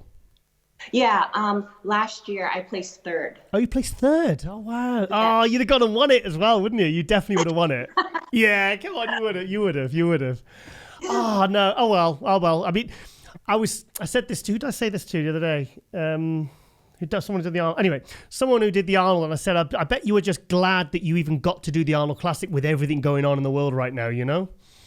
Totally, yeah. Like, we didn't even really know how bad the coronavirus was until we got off the flight in Columbus, and they made us do like the fever scan and all of that stuff. And we were like, whoa, okay, like stuff is really going on here. And then, yeah, it just kind of all blew up. And we're still kind of shut down in Seattle. I don't know how it is over by you, but we have like phases, and we're in phase 1.5. So that means that all essential businesses are open. So like grocery stores, hospitals, and barbershops, hair salons are at like 25% capacity now. Oh, well. So yeah. Hopefully I can get my hair done soon. So what the thing is, you've got a home gym. So how have you managed to train? Have you been okay? Yeah, everything. I mean, it's still, you know, it's weird not being able to see friends and people at the gym and stuff, and having that little bit of like, you know, motivation there. But my home gym, mine and Matt's gym, it's freaking awesome. And we got some new equipment before the coronavirus. Oh, did you? So yeah, we got like a belt squat. So hopefully my glutes will come up a bit. Do you know, the thing is though, do you know the Arnold Classic, man? I love it. It's like when Ronnie Coleman was at his peak, or you see Flex Lewis when he was at his peak in the 212, and you see the guys, all the ladies that are just so obviously the winner, because obviously in fitness you have the 2 rounds, you have the physique, and then you have the routine. So to see you so dominant in both rounds, it's just like it's a real buzz to watch at the big shows when you see someone that is so clearly out in front, you know. Oh. Thank you, Giles. It's funny because I actually could see you on stage and I could hear you yelling because it was just so funny. So there was like you, my husband, and I had like a group of friends there, and I could just hear all of them. And it was an awesome experience. I know it was unfortunate that the fans couldn't be there, but you know, hearing you guys yell for me, I was like, woo. Well, they were at the finals. They were at the finals, just not at the pre-judging, was it? I mean, the thing is, at the pre-judging, because I'm sat at the front, I'm sat right at the front, and I'm focusing what's going on stage. I didn't even notice that there was no one there. I was just like, because it was. I mean, it's never full at pre-judging. It's usually like half full, and you know, and everyone's kind of concentrating. And the evening finals, that's where everyone makes noise. So I didn't really notice. Yeah. Did you notice that much at the pre-judging? There was hardly anyone there. Yeah, you know what? Like, I train alone. I practice alone. Like my fitness routine. So unless I'm doing it in like front of a camera or in front of friends, like I'm just kind of performing for the judges in that moment. Right. So yeah, I didn't even really notice, other than like hearing you guys yell. I'm like, oh, that's Giles. Oh, that's Matt. Yeah. It's kind of just like silent on stage. You don't really notice. Right. You know. Are you glad now that the Olympia has been put back to December? Honestly, I was prepared to go for September. Oh, like okay. I was rolling. I was ready. Yeah. I'm like 8 weeks into like hardcore prep, so I was good. But I'm happy about December because now I can prepare more. Yeah. What do you think of the new venue? I'm excited. Yeah. That's gonna be awesome. We already purchased our flights because they're like super cheap right now. So yeah, we're ready to go. We're gonna go a couple days earlier just to kind of get the layout because Planet Hollywood is a new venue and a new atmosphere, and I just want to get adjusted. You know. Okay. So Orleans, I've been going there for like so many years, so you just know where everything is. But Planet Hollywood is so new and modern, and we got to get used to it. Well, the good thing is it's all under one roof because you've got Planet Hollywood. The Zappos Theatre is in, because I've spoke to them, the Zappos Theatre is inside Planet Hollywood. And obviously inside Planet Hollywood, I mean, you've seen the size of the hotels in Las Vegas. Everything, the restaurants, but I mean, everything's under one roof. It's going to be kind of like it was for when they used to have it at the Mandalay many years ago. And just everything's under one roof. I think it's going to work out great. And I think it's a 7,000 or 7,500 seater. So it's a big it's a big venue. And the Zappos, I mean, they've had like Lady Gaga and who else? Def Leppard likes his heavy metal. And so it's a real when Dan Solomon rang me and gave me the news, I was just like, wow. I said, that's huge, you know, especially with everything. And I'm so glad that we got an Olympia this year because it's with everything that's been going on, you know, I think especially the bodybuilding community and the fitness community, they need something to really focus on. I think it'll be a really nice way to end the year. For sure. And like now with the the Mr. Olympia, besides being a fitness competitor, I'm a huge bodybuilding fan. So I'm really excited. Allegedly, like Sean Roden is coming back. He's training for it. So it's going to be crazy. It's going to be an amazing show. And if people haven't been to the Olympia before, this is the year to go because we have like returning fitness girls from like 2 decades ago coming back. And I feel like I'm in my prime right now. Oh, yes. And no disrespect, but we are going to bring it this year. I mean, to be honest, you know, when someone's really, like you said, you're in your prime, you're really hitting your stride. I mean, you've won the Arnold Classic. You were second at the Olympia last year. Many had you winning it. And also your physique has improved so much in the last year. It just kind of just went bang, didn't it? Because sometimes you see these, fitness is a bit of an unusual category because you've got to have a really good physique that could probably do well in figure or some even in physique. Or, you know, and also you've got to have this like amazing routine, you know. So when you get someone that has both elements right, it's really, you really, all eyes are on you, you know. For sure, yeah. And you know, there's like I can think of 6 women right now that are gonna come in hot, and we're gonna give it our all. So it's gonna be the show to go to this year for sure. Yeah, and are you excited about Oksana Grishina coming back? I am, yeah. Oksana's awesome. My first Olympia 2015, I was in the first call out with her for physique round. So yeah, it'll be nice to, you know, stand next to her again. She's a legend, so I'm pumped. No smack talk or no? You got any smack talk for us? Come on, Oksana. She's off camera. She's been dissing you, saying she's gonna kick your ass. Honestly, you wouldn't believe what. No way. Well, I put you in my column, didn't I? My MD Global Muscle Boss column, and I said, look, it's going down. I said, this is because I'll be honest, the fitness. Yeah, there you go. Yeah. The fitness category at the Olympia and the Arnolds are the ones that really are a real spectacle because it's the best of the best. And when you get the best of the best in the fitness, the routines and the physiques, it's such a spectacle, you know, for the evening finals at those big shows. For sure, yeah. And we put like months into training and preparing to put on like a really awesome routine, whether it's like a dramatic or a fun hip-hop kind of style. All the ladies put their heart and soul into it. So yeah, it's gonna be a wild show. Have you started planning? Can you give us any clues to your routine or what? Because you have to do a different routine, obviously, from the Arnold. Remember you actually gave us a clue. You said Metallica was in your last one, wasn't it? Was it Metallica you had in your last at the Arnold? Right. Yeah.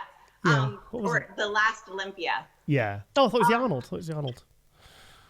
Did I do? I'm sure you said. Oh, I'm trying to because you've been on a couple of times. I'm trying to remember back now. What was it? Right, same. What was it? Was Yeah. Okay, so for this year's Olympia, I do have my theme. I have been practicing. Music is starting to come together. As you know, we have to do the 2-minute routine. Babe, can you think of anything? How can I hint it? Come on, drop a little hint. Come on. I might have to hold off. Okay. No, thing is, we don't really want you to spoil the reveal anyway, because it's such a... Yeah, but I'll be honest, I like the fitness class, but I'm very excited for it for this year because I want to see you and Oksana, because you've got like the legend, the returning champion who a couple of years ago was kind of done and retired, and then you've got the kind of the next in line, as we all see that like you're probably the odds-on hot favorite for winning the Olympia, second Olympia last year, winning the Arnold Classic. You know, you probably would have won the Arnold Australia. I think that's safe to say. So to see the two of you, to think of the two of you going up against each other, it's gonna be. It's really exciting. Even as a pure bodybuilding fan, it's very exciting to think that you two are going to be going up against each other. Thank you. Yeah, I'm really excited, and I'm going to give it my all. Not like every time I step on stage and like when I prepare for a show, I give it my all. But this time, I'm coming in like 120%. I know there's big names coming in, and coming off of the Miss Fitness International win, I have to bring it, and I'm going to. Yeah, were you excited meeting Arnold?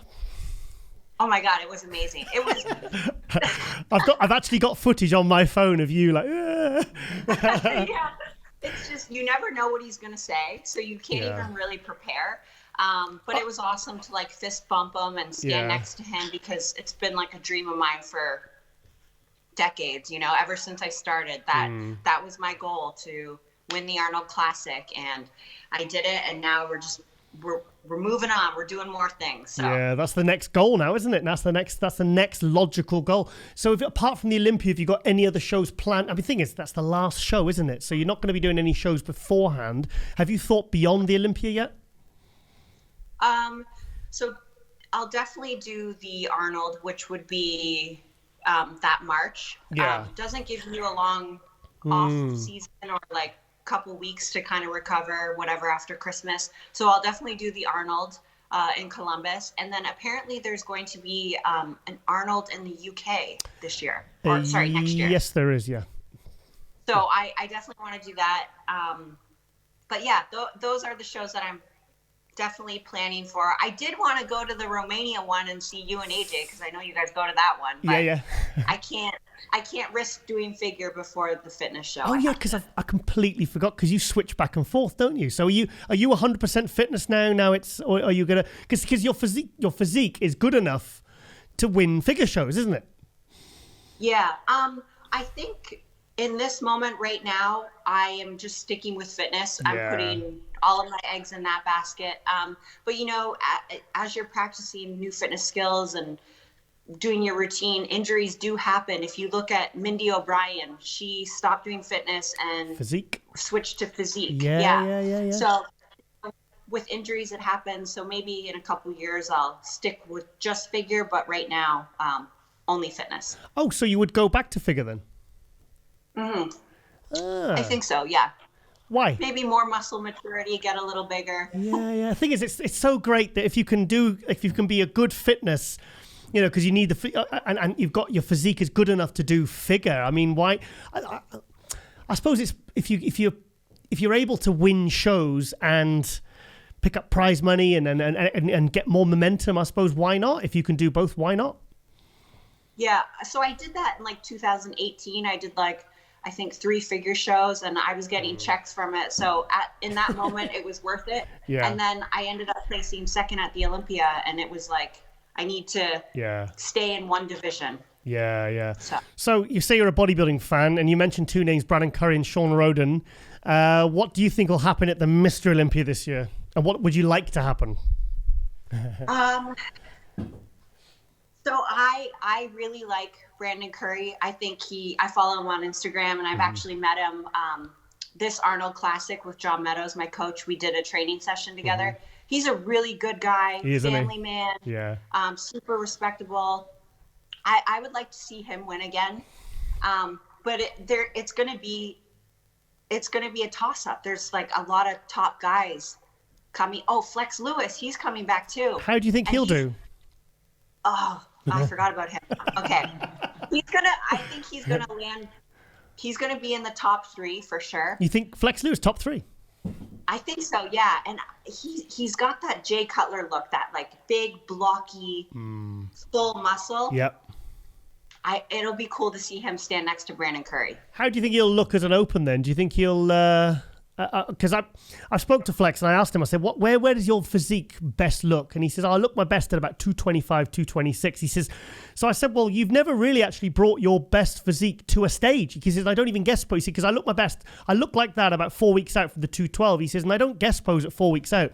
He said, so no one really has ever seen me on stage. He said, just in photos in the gym or, so it's going to be exciting to see him. And really, when you think about it, you had William Bonac last year, who was down to about 220-ish last year. Hadi Chupin was, 216, 217. Brandon was about 245. So he's not going to be, he's certainly not going to be outsized, and he's going to have the condition. So you think he's going to do well? Very well. I think he is, yeah, definitely. Yeah. And it'll be cool to see him bigger, too. Like, not a 212, like... Yeah. Yeah, it's interesting. So you think, what about Sean Roden? Do you think he could win again? I think he's gonna be up there. He's got the name, he's got the title from 2 years ago. So they're definitely gonna give him a second look. It'll be interesting. I'm super pumped. I'm just so glad they're allowing Sean Roden to compete, because I think that was I felt really bad for him last year with the situation he was in, obviously, and I just think it was. And the thing is, now AMI is no longer in the picture. And now we got Jake Wood, the owner of the Olympia, and he's, and it's good to see that he's getting that support back now, and I just think, as a bodybuilding fan, I think we all just want to see him, against Brandon Curry and William Bonac and Hadi Chupin and Steve Kuklo and all these guys, Nathan Diasha, hopefully get there as well, Cedric McMillan. It's going to be exciting, really exciting. So many big names. It's going to be crazy. Guys, this is the year to go to the Olympia. I'm telling you. Are you on the payroll? So, have you done any more shark diving? I'm sorry? Any more shark diving? Oh, no. Unfortunately not. But the in-season is like October to December. And this year will be hardcore prepping, so I won't be able to do it this year. Make sure you socially distance from those sharks. You don't want to get too close to them. Right.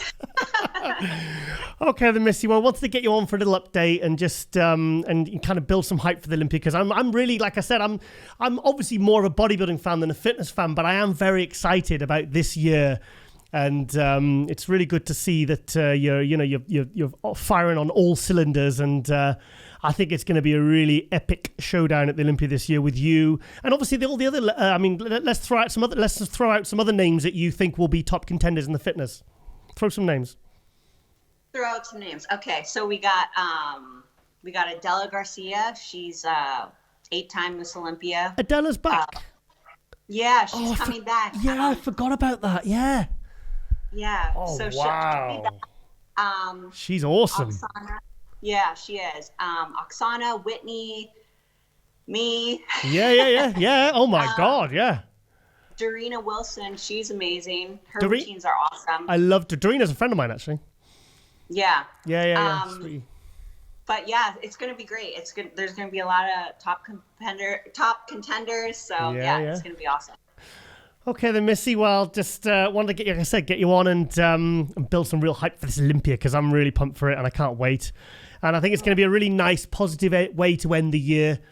Because it's been a bit crazy this year, isn't it? Yeah, for sure. And Giles, I want to thank you, AJ, and Ron just for supporting us in the fitness division and Global Muscle and MD. Just all the support you guys give us, because we truly appreciate it and we need it more than ever in the Ifbb fitness division, because we want more girls coming in. So you guys supporting us and putting us on your show, it just allows more women to see kind of what we do. Fist bump. all right then, Missy. Well, I'll probably won't see you before Las Vegas, but I'll see you in 6 months' time in Las Vegas on stage. Perfect. Looking forward to it. Thank you, Missy. See you guys.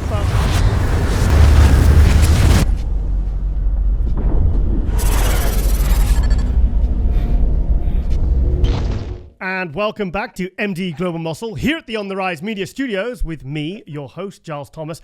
And we are joined by bodybuilding's greatest writer, journalist, editor, everything, Peter McGough. Yay! Oh, you can't clap yourself. I'm sorry. Well, nobody else does. Look, it's great to be with you and to show you how much I really appreciate this.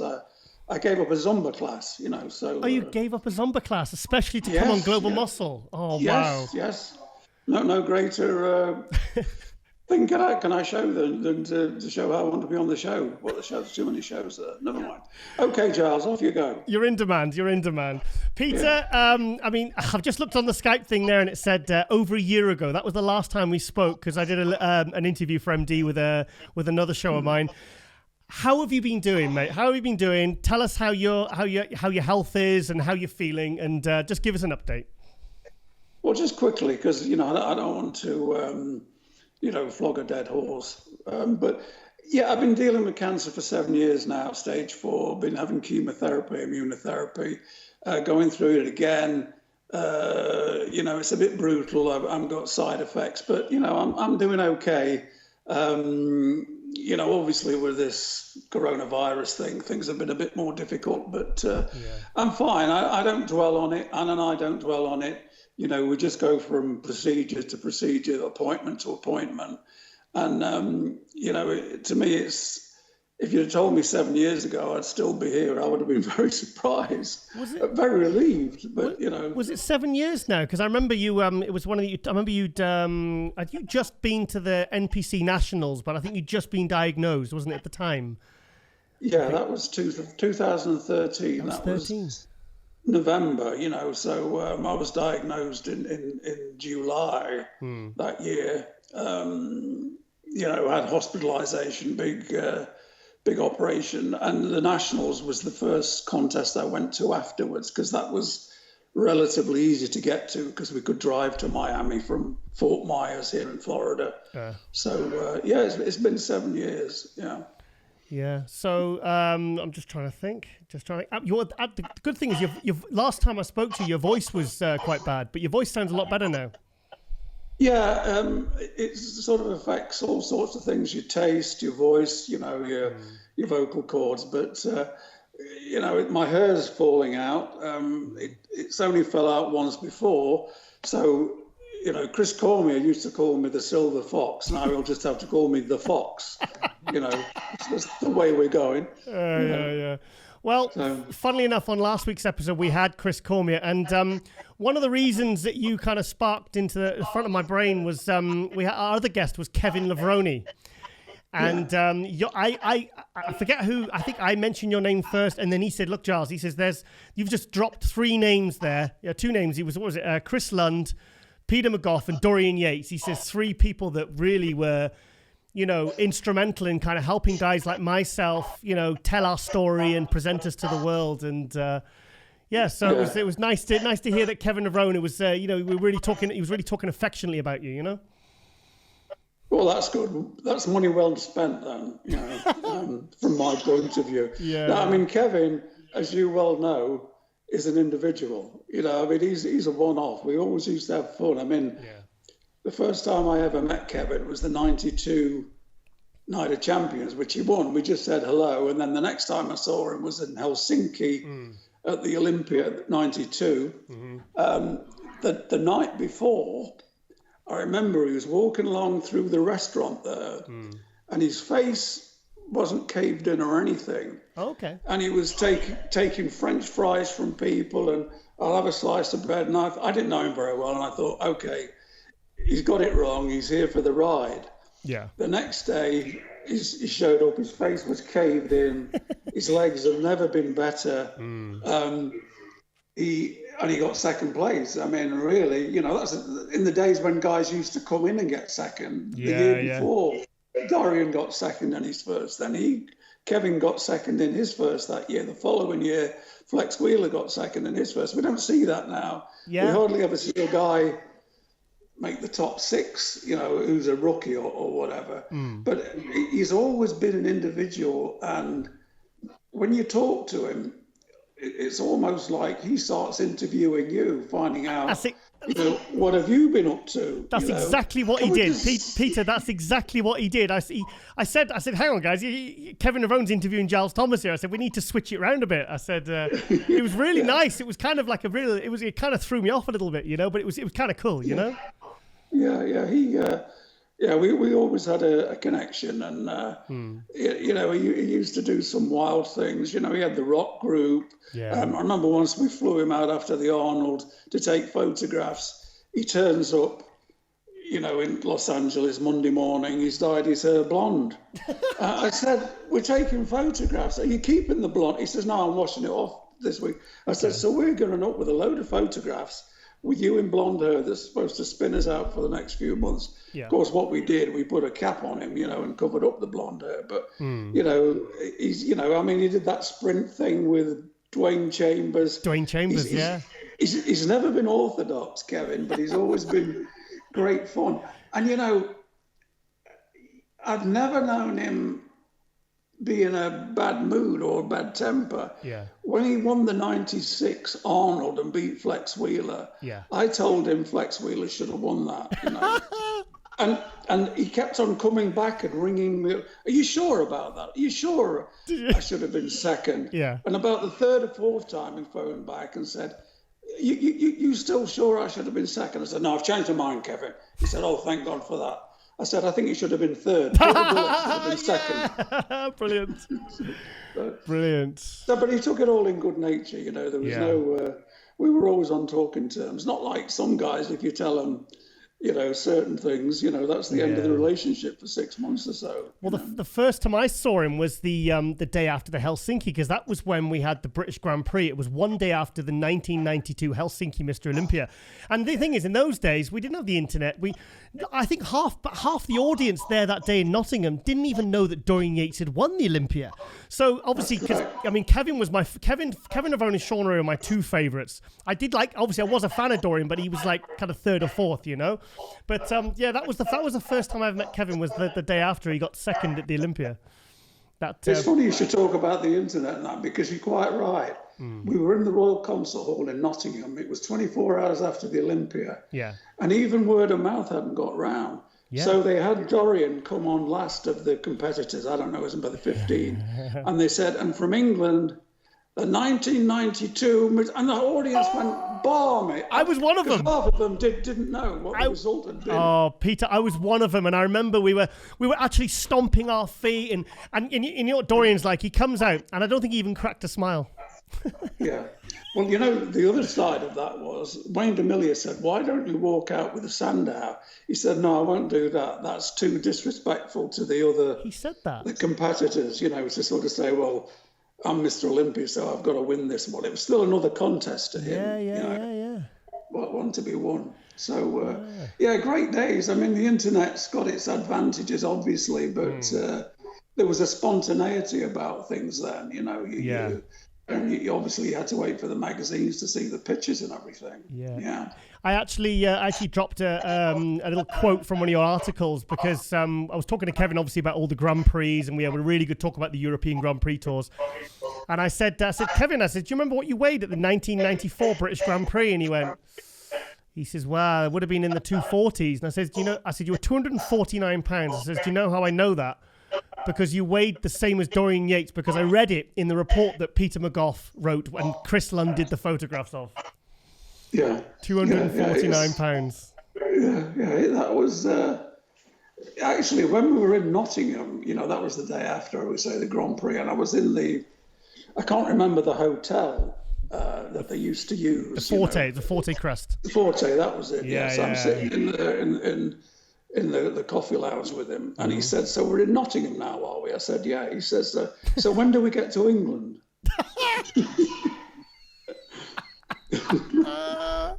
Geography wasn't his strong suit, then for a lot of people it isn't. So what year was that? That was 92. That was the day after the Olympia. Oh, okay. Because I went shopping with him. We went for lunch the day after the 94 Olympia.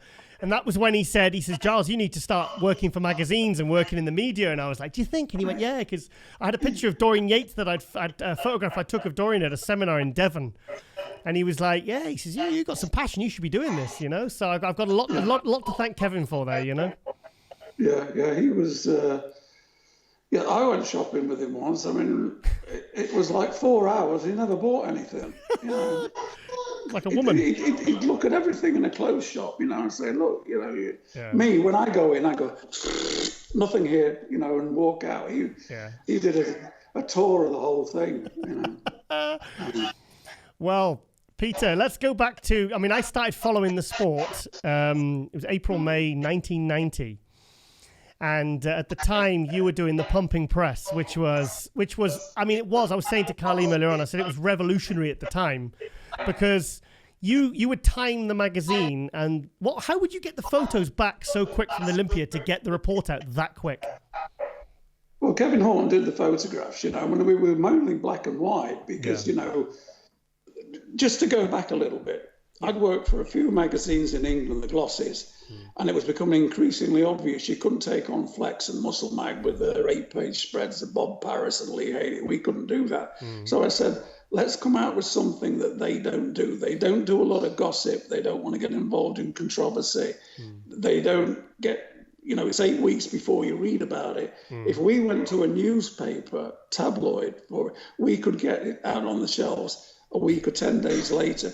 And if we then turn it into a real tabloid and be as outrageous as possible, we'll create our own niche. And that's what we did do. But, you know, it was hard work. I mean, you know, I remember 91 Olympia in Orlando. The guys were touring the next week. And we got to England on the Saturday for the Sunday contest. And we handed out copies of Pumping Press with the full report in it, and they couldn't believe it. All the photographs. It wasn't like a flash report. It was like 16 pages. I remember. But it was really 32 pages because the tabloid was twice the size of a normal format magazine. And you know, and it was hard hitting stuff as well. I remember Vince Taylor wasn't very happy. Why? Because why?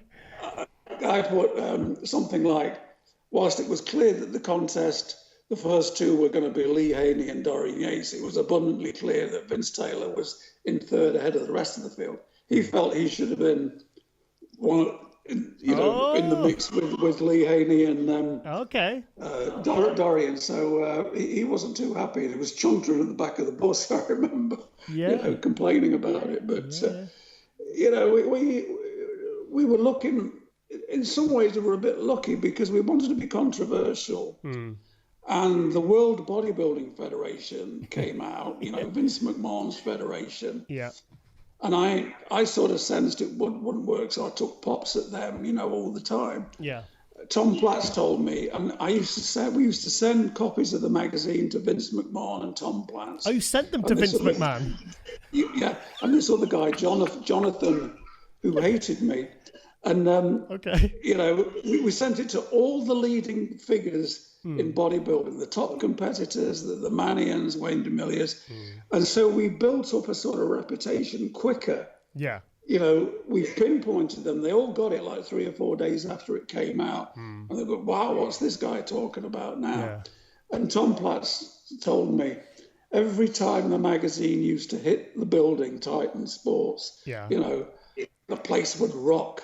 And this Jonathan guy used to call me all the time. You can't write that. You can't. This is I said, can you just say that again? I didn't get all that. Fantastic. And then I put it in the next month, and he still keep calling, and I thought, he's not getting it. He's not getting it now. He says in, you know. Oh my God. And then I started a thing, because remember in those days the Wrestling Federation was called the WWE, World Wrestling Entertainment, not like it is today. Oh no, it was WWF. Then it was WWE, wasn't it? Yeah, right. And then it changed it to what? What do they call themselves now? The WWE. What do they call themselves? WWE now. Yeah. Well, it was entertainment. WWF. Yeah. That's right. It used to be WWF. So I started this thing. The WWF has got headquarters in Zurich, and this is the phone number. If you want to call and give your views on the WWF, please do. Only it was the World Wildlife Fund. Oh no! They were ringing, you know. And, some promoters used to call up and say, I'd like to join your organisation. I've got a show in Batley in 3 weeks. You for sponsoring it. And God knows what the WWF. Oh, you want to sponsor a panda, do you? Or, you know? Yeah. It was all about having fun, you know, and taking your life in your hands, actually, because there were a few threats issued, not just by the WBF, but, you know, bodybuilders who you know, you criticised or made a comment about. I don't know whether you've noticed this, Giles, but bodybuilders are very thin-skinned. I've never noticed. I've never noticed. They can, even sometimes when you're actually not criticising them, they'll see some criticism in them. And, you know, I've been threatened with, I'll come up to the office and I'll put a gun in your mouth and I'll shoot you. And I'd say to them, yeah, and I'll just sit there watching you do it, you know. I mean, it never came to blows apart from nearly once, and I can't really mention the guy. Come on, you can give the initials. I'm very good friends with him now. Okay. me and Samir, you talked me into it, twisted me arm. Me and Samir used to go at it hammer and tongs. You know, he never agreed with anything. He's just a passionate guy, though, Peter. He's just a passionate guy, wasn't he? He was a fierce competitor, and he was, you know, I'm not. Doesn't shock me. Yeah, he used to confront me, and then I'd argue back, and all the rest of it. And just now we're like two old guys on the porch in a rocking chair. Do you remember that time in Chicago? You know? I mean, it's great how it sort of morphed into this great relationship. It's like Dorian and Sean. I've spoke to Dorian and Sean, and like back in the 90s, it's not that they disliked each other intensely. He said we didn't know each other back then, and we were competitors, so it wasn't in our interest to be friends. Ollie says, but now we've become, now we're retired and we've got families, we've got different priorities. We're just friends now, you know. He said we were frenemies for a while, and now we're actually proper friends, you know. Yeah, well, I mean, Dorian used to look at Sean as he used to motivate himself so often with it. You know, he'd be trudging up to Temple Gym. There'd be 2 foot of snow, you know, and you know what Temple Gym's like. Yeah. You know, they had to throw the spittoons out because it was giving the place a good name, you know. And he's going to this dingy, horrible place, and he'd say, it's December. And Sean Ray's tootling up down Pacific Coast Highway in his Ferrari. That's who I'm, you know, he took them on as a target, you know. And actually, 92 Olympia, I mean, Haney had retired, obviously. And Dorian figured Sean would be the biggest problem. So he really thought, condition, because he did come in too light for 92. You know, he was lighter, 3 pounds lighter than he was in 91, wasn't he? Yeah. So, but it was because he sort of thought Sean was going to be the threat. Now, in those days, I used to go around all the bedrooms of the competitors. That doesn't sound right. I used to go around the night before. You know, Kevin used to take photographs, these short interviews. Yeah. And you know, I went back to Dorian. He says, well, who's looking good? I says, well, Sean's looking really good. And of course, it was the wrong thing to say, because then Dorian upped his water depletion procedures. And the next day, when we got off the bus at the venue for the pre-judging, it was almost locked. We had to go and get something to. Oh, really? You know, yeah. 92. So 92, you're saying? 92, Peter. Sorry? Was that 92? Sorry? Yeah, that was the first win of Dorian. So he could have nearly missed the Olympia and not won the Olympia because of Sean Ray. It was all my fault for telling him Sean.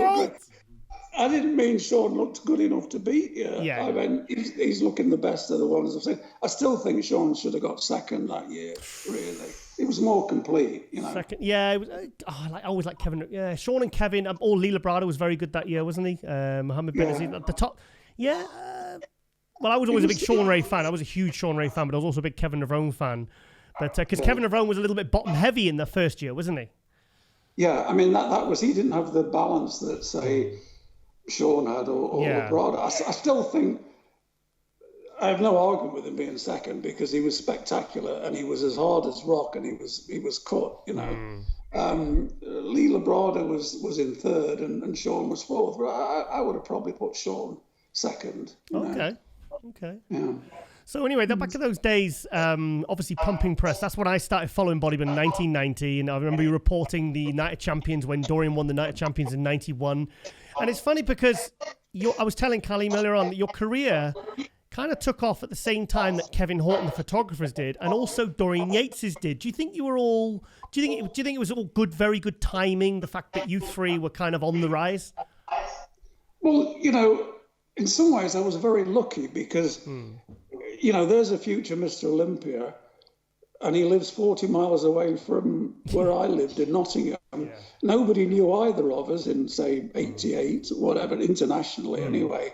And we did connect, you know, Dorian is very dry humoured and, you know, we used to sort of go backwards and forwards. And it is strange how, you know, it's like he got offered a contract. Well, I'll tell you another story first of all. Kevin took a selection of photographs of Dorian and we sent them to Flex magazine. I did a little bit for Flex now and again. Yeah. You know, maybe 1 or 2 stories a year when something was Europe based.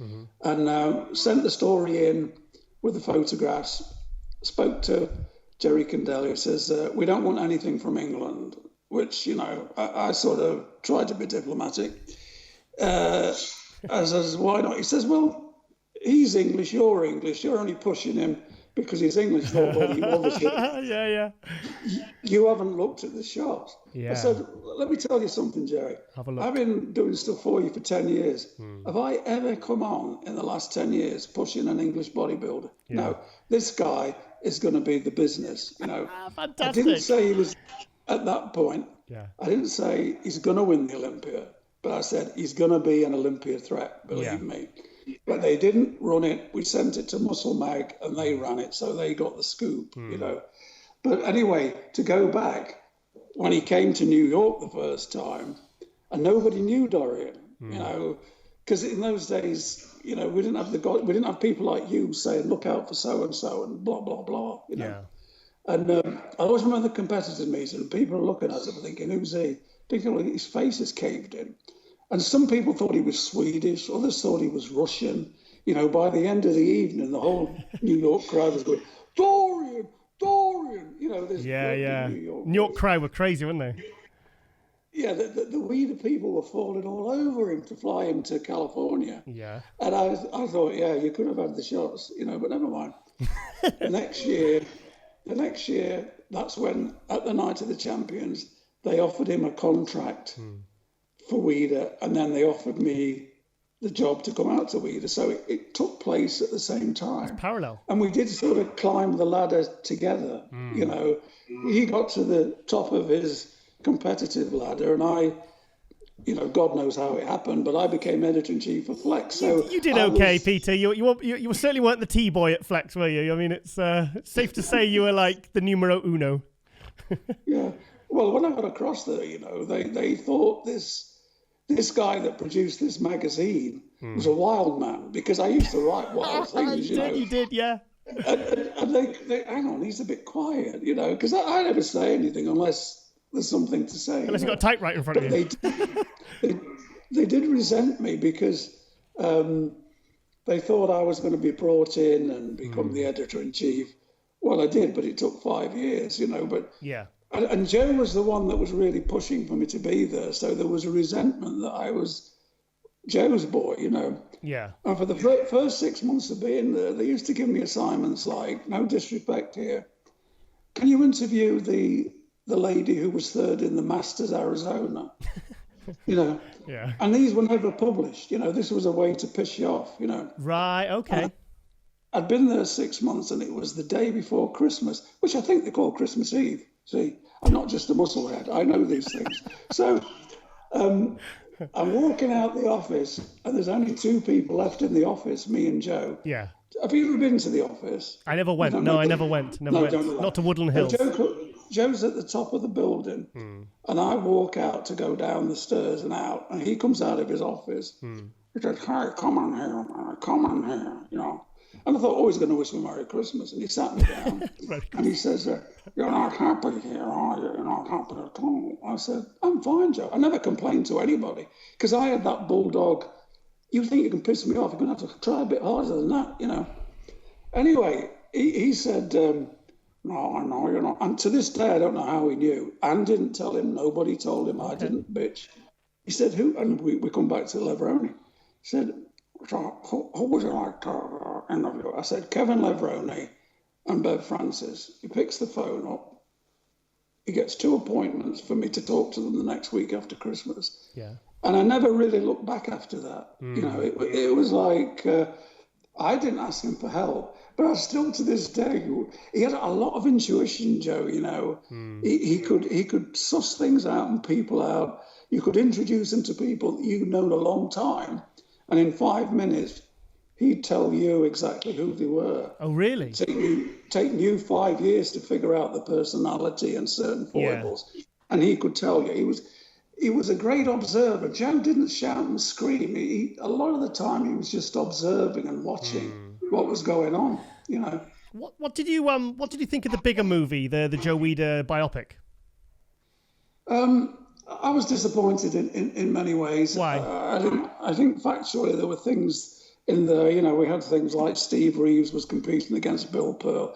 I don't know why those things had to be in there. Right. Okay. They weren't important to the story. Yeah. But no, I think it was a good effort in terms of trying to instill in a certain segment of the community how important Joe and Ben were. Yeah. But you know, Hollywood takes over and things get rewritten, you know. You know, I have to be honest, with all due respect to people involved in it, I think it could have been a little bit better. What would you have changed, It was Peter? out of their hands, you know, out of their hands. Peter, what would you have changed about that film? If you were the producer or associate producer, what would you have done on set or part of the story with the running order? What would you have changed to make it more faithful to what you knew as Joe Weider and Ben Weider? Well, one of the main things was it didn't show enough how they came from nothing, the ghettos of Montreal. Okay. You know, they had them moving to New York, and the office they showed them in New York was like a 2-story glass thing, whereas they went to Union City to like a warehouse, which was in a downtrodden part of the city. You know, it made it look their progression had been easier than it was. Instead of having to fight everything and, you know, going bankrupt and the distributor going bust. And, you know, that's the thing about Joe. Joe could have made his mark and Ben in different industries. They were clever enough to do it. Yeah. But Joe in particular, he'd lost a fortune when the distributor went bust, but he still came back and said, we're going to go on with the bodybuilding idea. And he never lost that. You know, he used to, even after the company was sold in 2003, he used to come in. They still had his office there. Strange situation. He'd come in every day. Yeah. And he had nothing to do with what was going in the magazines or anything else. And he used to call down and say, can I spare a few minutes? Now, I think, you know, if you quote Joe Weider, you automatically drop into the voice. It's not an affectation. Everybody. Peter, who does the best impression? Your Samir Banu of Joe Weider. Samir. Oh, Samir does the best one. Samir, and I'll tell you what else Samir does that nobody else can do. What's that? He can have Ben Weider and Joe Weider talking to each other.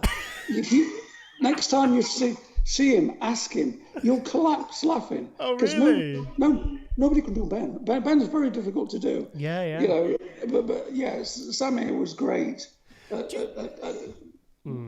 doing both of them. Yeah. Do you think Joe? Because Joe sold the company in 2003, but he had severe back problems at the time, and then his back after he sold the company got better, didn't it? Yeah. Do you think he regretted selling it? Do you think he regretted selling it? He always said he regretted selling it, and Betty always said they regretted selling it. Yeah. You know, there were other parties involved, you know, Eric and Ben and members of the board, and I think, I'm not saying they overruled Joe, but Joe was at a very vulnerable point, being in Cleveland for weeks and weeks, and he was in agony with that back. Right. I can't tell you how much. He said, I'd rather die than keep going through with this. So that's why he went to have this make or break operation. So he never got on with Pekka, from the beginning. Ben and Pekka had a reasonable relationship, business. I don't think David Pekka and Joe ever spoke again, Oh, right, okay. And Joe always, I should never have sold the magazines. And Betty felt the same way, Yeah. But he didn't act as if he sold the magazines. That was the funny thing, He'd be talking about something and you just nod your head and, say, yeah, okay. Yeah. It was important to let him think he was still a factor. He's still a factor today, Yeah, yes. So it'd be wrong to say your day is done. Yeah. I went to the premiere at the Olympia in 2018 for the film, and Betty Weider was in the audience. I was sat at the back on the back row with Ron Harris, and was sat with some of the actors, and there was Sean Ray was there, Bob Chick was there, Betty Weider was there, Dan Solomon was there. It was definitely you were definitely missed, Peter. Yeah, I couldn't make it. I couldn't travel, Dan did invite me to go on the set when they were making it. Oh, did you? Where did they make it? Atlanta somewhere, I think they did the... Were you at a Zumba convention or something? Sorry? Were you at a Zumba convention at the time?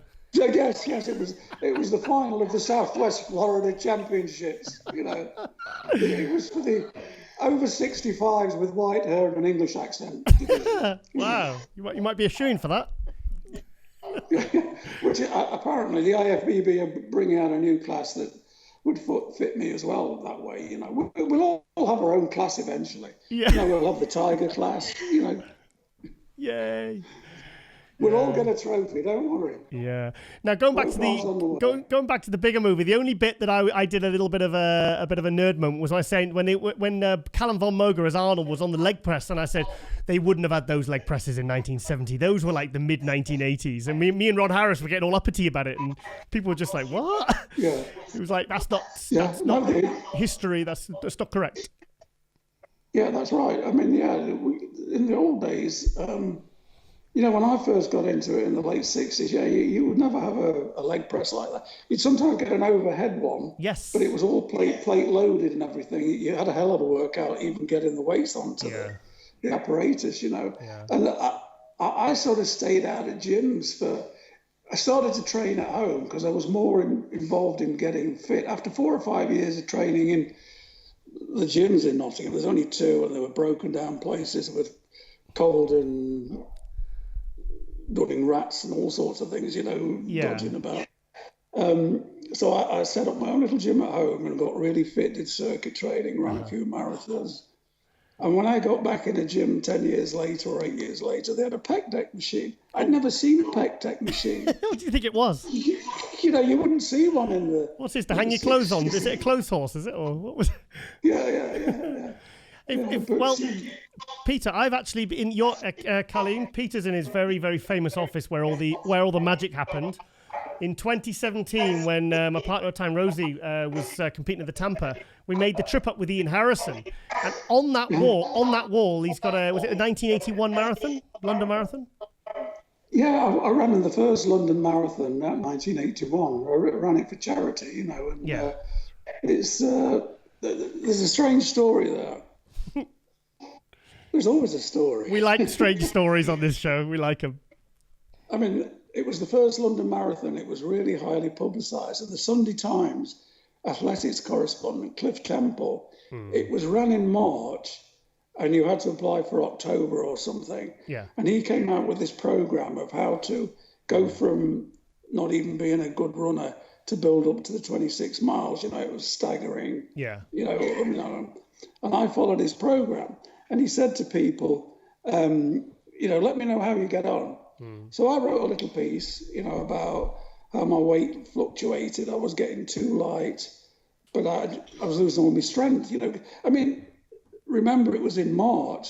So in things like January, February in England, with the fog and the rain, I was coming home from work. Yeah.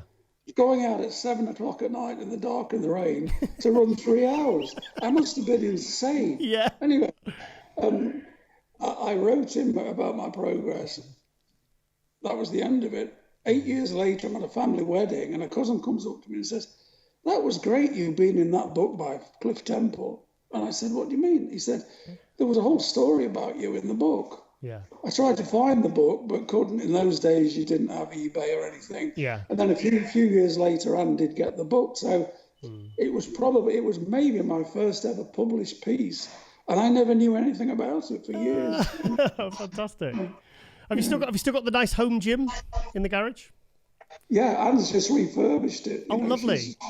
She's redone it, She keeps busy, The Miss Olympia is back in Vegas now, so obviously she's going to take her best shot at that. Yeah. So let's go on to who was your favourite person to ever interview for Flex Magazine? Oh. Who was the one that really, Well, the one that I really connected with, and it used to be ours, was Tom Platz. I was just about to lead on to that. He appeared at the 1983 British Championships as a guest star. Wow. He brought the house down. Nobody knew he was going to be the guest star. No one knew. No, kept it under wraps. Yeah. And two of Ron's girls, one of them was Tanya, his wife, dressed as bunny girls. They came out with this figure, shrouded in a big, curtain, whatever you call it, cloak. Yeah. Nobody could see. You couldn't even see his feet. Shuffled towards the beginning, and now, ladies and gentlemen, and then suddenly, da-dun-dun, the ride like the wind came. Oh, did that one? Did he? Like the wind when he puts his hands through his hair and he does the ab and thigh. Before the curtain went up on him, everybody went balmy. Yeah. Now, you ought to speak to Kevin Taylor. A couple of times, he used to come down when you could go to a club, and one night they started playing Ride Like the Wind. And as Kevin tells it, he says, everybody started looking that way, and they looked across, and there I am. I can't do it. I've got a busted shoulder now, but there I was doing a whole thing. With the hair. With the leg. Yeah. And shaking the leg and, the big smile and everything. But that 83, I asked if I could interview him. He said, sure. After the show, we went to a restaurant. Yeah. And I thought I'll probably get 10, 20 minutes. I was with him for like 3.5 hours. Oh, wow. Right to the end. And we always hit it off from there on in. Who else was? Hang on 1 second. You actually got to train with Tom Platz, didn't you? What year was that, and what was that like? That was 1995. Oh, 95. Again, Ron David. No. 85. No, 85. 85. Yeah. 1985. So Ron Davies brought him across for a tour, and he was supposed to land in Birmingham. Ron had a gym in Birmingham. Then we got a call saying the flight was late. He was coming in late. I was trying to interview him. He didn't come in till about 8 or 9 o'clock, and he was absolutely bust. I got to have a lie down. I don't think I'll do the interview. I won't train tonight. I said, I'll hang around. Now, I went and did my training session, because I used to train in them days, believe it or not. You had a good physique? You had a good physique? Did? Yeah, good physique. Yeah.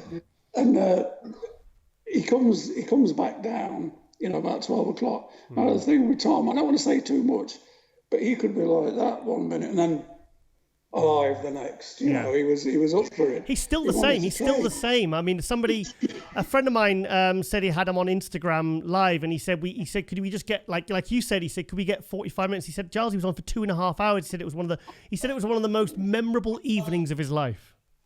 Yeah. Well, then he said, can you give me a touch on some exercises? And he was doing back. Yeah. So he doesn't do sets. He just does reps after reps after reps. Yeah. To half reps and quarter reps, then baby reps, as he calls them, baby pumps. So you'd end up like he was leaning way back doing these, lat pull downs to the front. Yeah. You're having a hell of a tricep workout whilst you're helping him. Total failure. He's run out of power, and you're doing all the things, So I was worn out, and Ron Davies is looking at me and said, he actually told me, don't train with him. Don't train with him. Yeah. I actually thought I was just going to be along for the ride, but in the end, I had a hell of a workout as well.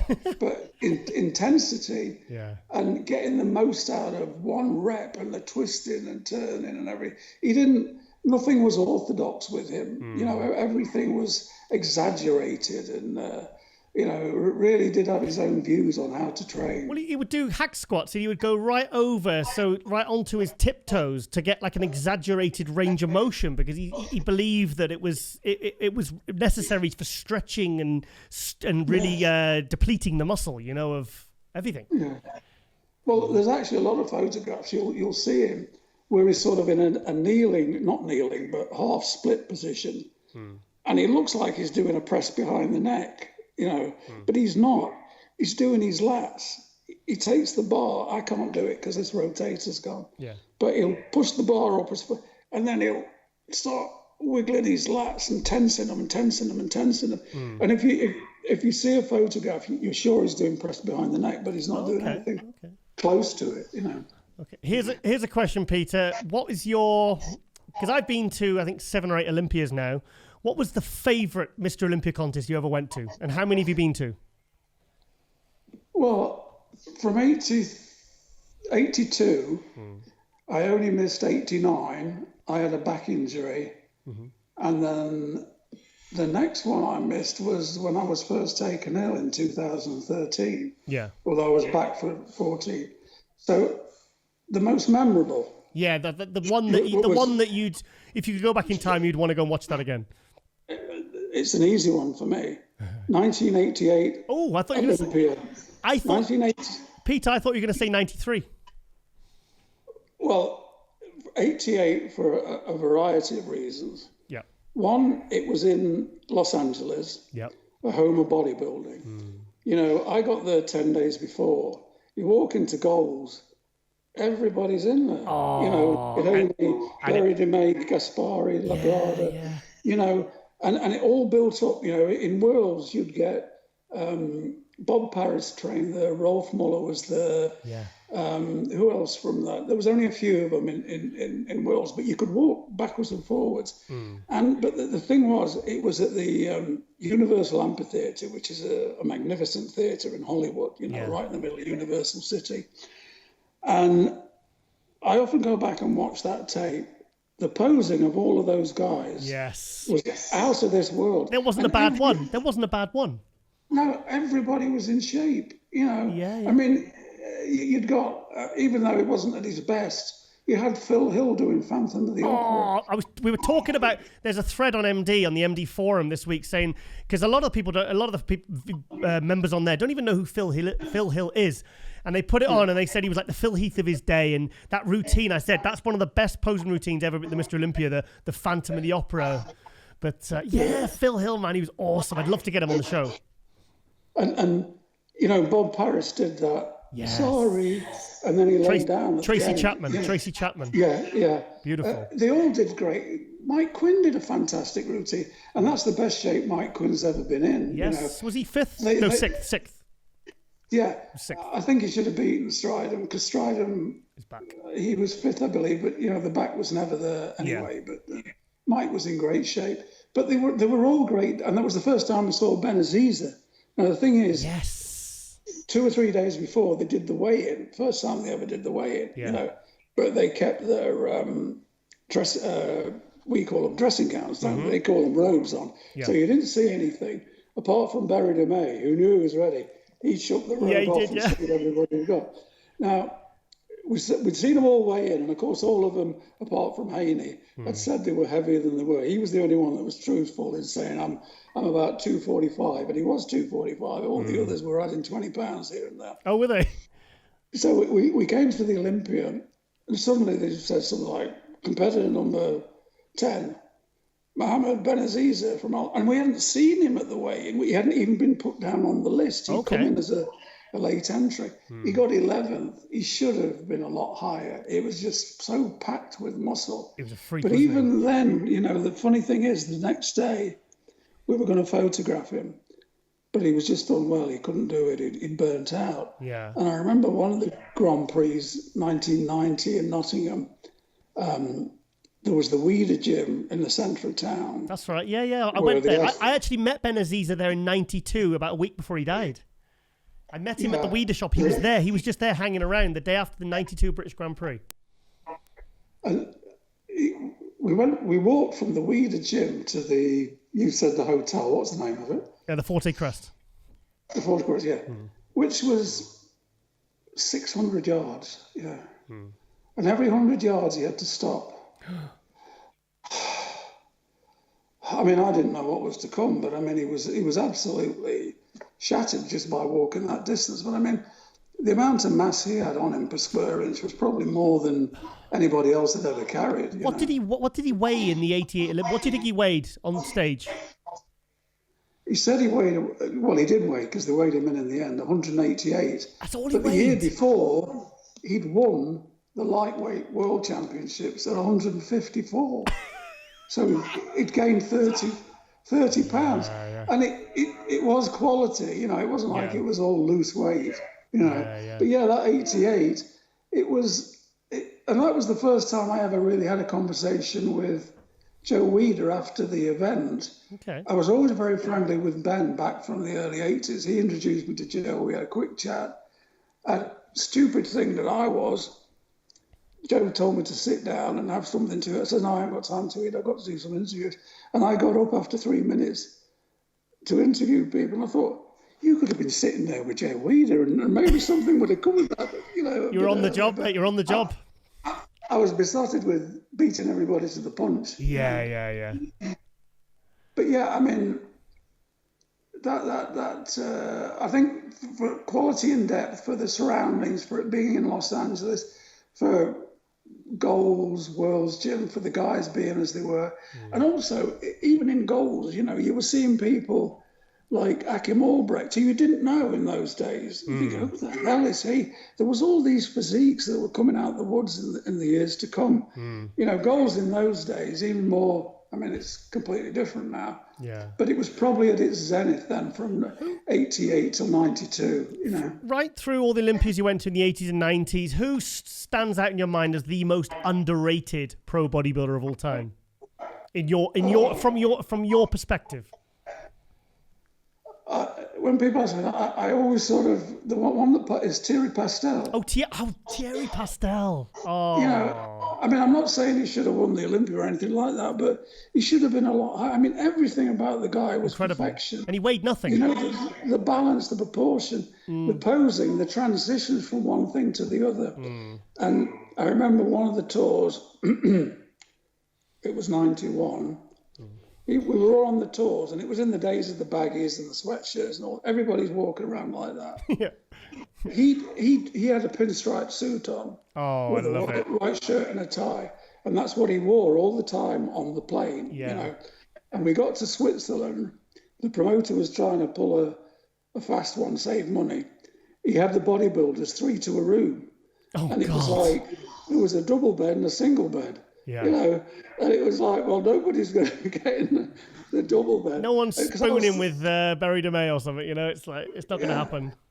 I said to Milos, you and Sonny can get into a bed, just put a teddy bear between you, nobody will say anything. But anyway, one of the languages they speak in Switzerland is French. Yeah. So Thierry, Wayne couldn't sort it out. Thierry stepped forward and he sorted it out, got everybody to their own room. He was the pure diplomat. What a gentleman. And what a physique. I just think he should have got a lot better. Sorry, go on. So do you think if the 212 had been around them days, you'd have guys like Mohamed Benaziza, Thierry Pastel, Leela Brada, Sean Ray? Who do you think would have ruled supreme? I think probably Sean Ray. Yeah. I do. Because, you know... Statistically, he was the best, wasn't he? He was beating guys 50, 60 pounds heavier than him. So against guys the same size. Let me just take a drink of water. Okay. Actually, it's vodka, but never mind. Glug, glug, glug. Yeah. Anyway, let's sing I Belong to Glasgow and go on. Yeah. So I always wondered, were you at the 1991 World Championships when Ronnie Coleman turned pro natural? Oh yeah. What was that like, seeing Ronnie? I got a story about that. I mean, Cool. I met Ronnie. We got on the plane at Heathrow to go to Warsaw, and the American team had flown in to catch the same connecting flight. Yeah. So we got to Warsaw in Poland, and we had to drive to Katowice in this old beat-up bus, and it was freezing cold. There was no food on board, and we came to this clearing in the forest, and it was the weirdest thing. There was like a canteen there, but you look around and people were smoking and, you know, coffee. It was like a scene from Deliverance. You know, you could hear the bang, bang, bang, bang. Yeah. And suddenly nobody was hungry anymore, you know, so we forgot all about that. We got to the venue, you know, and Ronnie, you know, duly won his class. We came back the same way. We stopped in Warsaw, still starving, and there was a hamburger store. So we all went up there. Johnnie Schamberger was there, I believe, and Jose Guzman. And we all ordered a hamburger. And somebody said, on the side of the van there, it says corn burger. What's corn? I think it was corn. And one of the Polish guys said, oh, it's horse. You're eating horse meat. And everybody went. And Ronnie went, it's all good. It's all good. I love it. He just kept on chomping away. It didn't matter to him, you know. When do you think? Because obviously, like Ronnie it took him a good few years to really get momentum going. It was like from 91 to really several years in. When did you think he was really starting to show signs of real like greatness? Well, you'd never have said he would win the Olympia in 91, 92, 93, 94. And I didn't sort of see him as a threat until the end of 97. There's the famous story where Kevin had won 6 Grand Prix, and then he had a word with Ronnie and filled him with vodka, and you know, Ronnie won the last one. He went all vascular. Yeah. And then Ronnie, the following year, there was San Francisco Night of Champions and another show I can't quite remember. Ronnie won 2 of them and Kevin won 1. And in my Olympia preview, we only were thinking of 4 guys at that time to take over from Dorian because he just retired, you know, or wasn't going to do it. So that would be Sean, Nasser, Kevin. Who was the other one? 4th. Sorry, what year? Labrada. Yeah. What year? Anyway. What year? What year was that? What year? That was 98. 98. No, Labrada was done by 95. Oh, of course, he was done by then. Yeah, it was the top. I don't know why I can't remember the 98. The top 4 98. guys. First was Ronnie. Second was Flex Wheeler. Third was Nasser. And then 4th was, I think, Kevin. 5th was Sean. 6th was Chris Cormier. Yeah, I'd left. So there was Kevin, Sean, Nasser, Flex Wheeler. They were the 4 that were, you know, the contenders.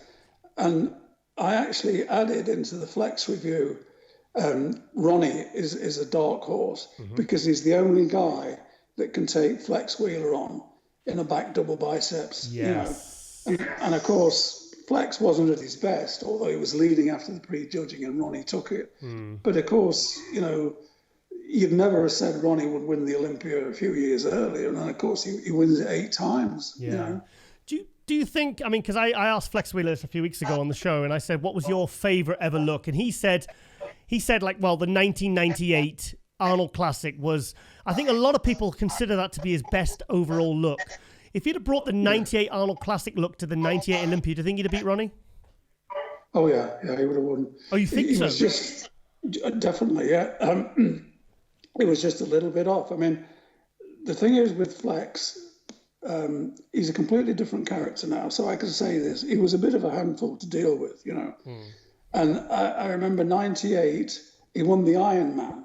And he looked tremendous. You know, the next week was the Arnold. Yeah. I said, we need to get you in the gym tomorrow, Sunday. You told me this.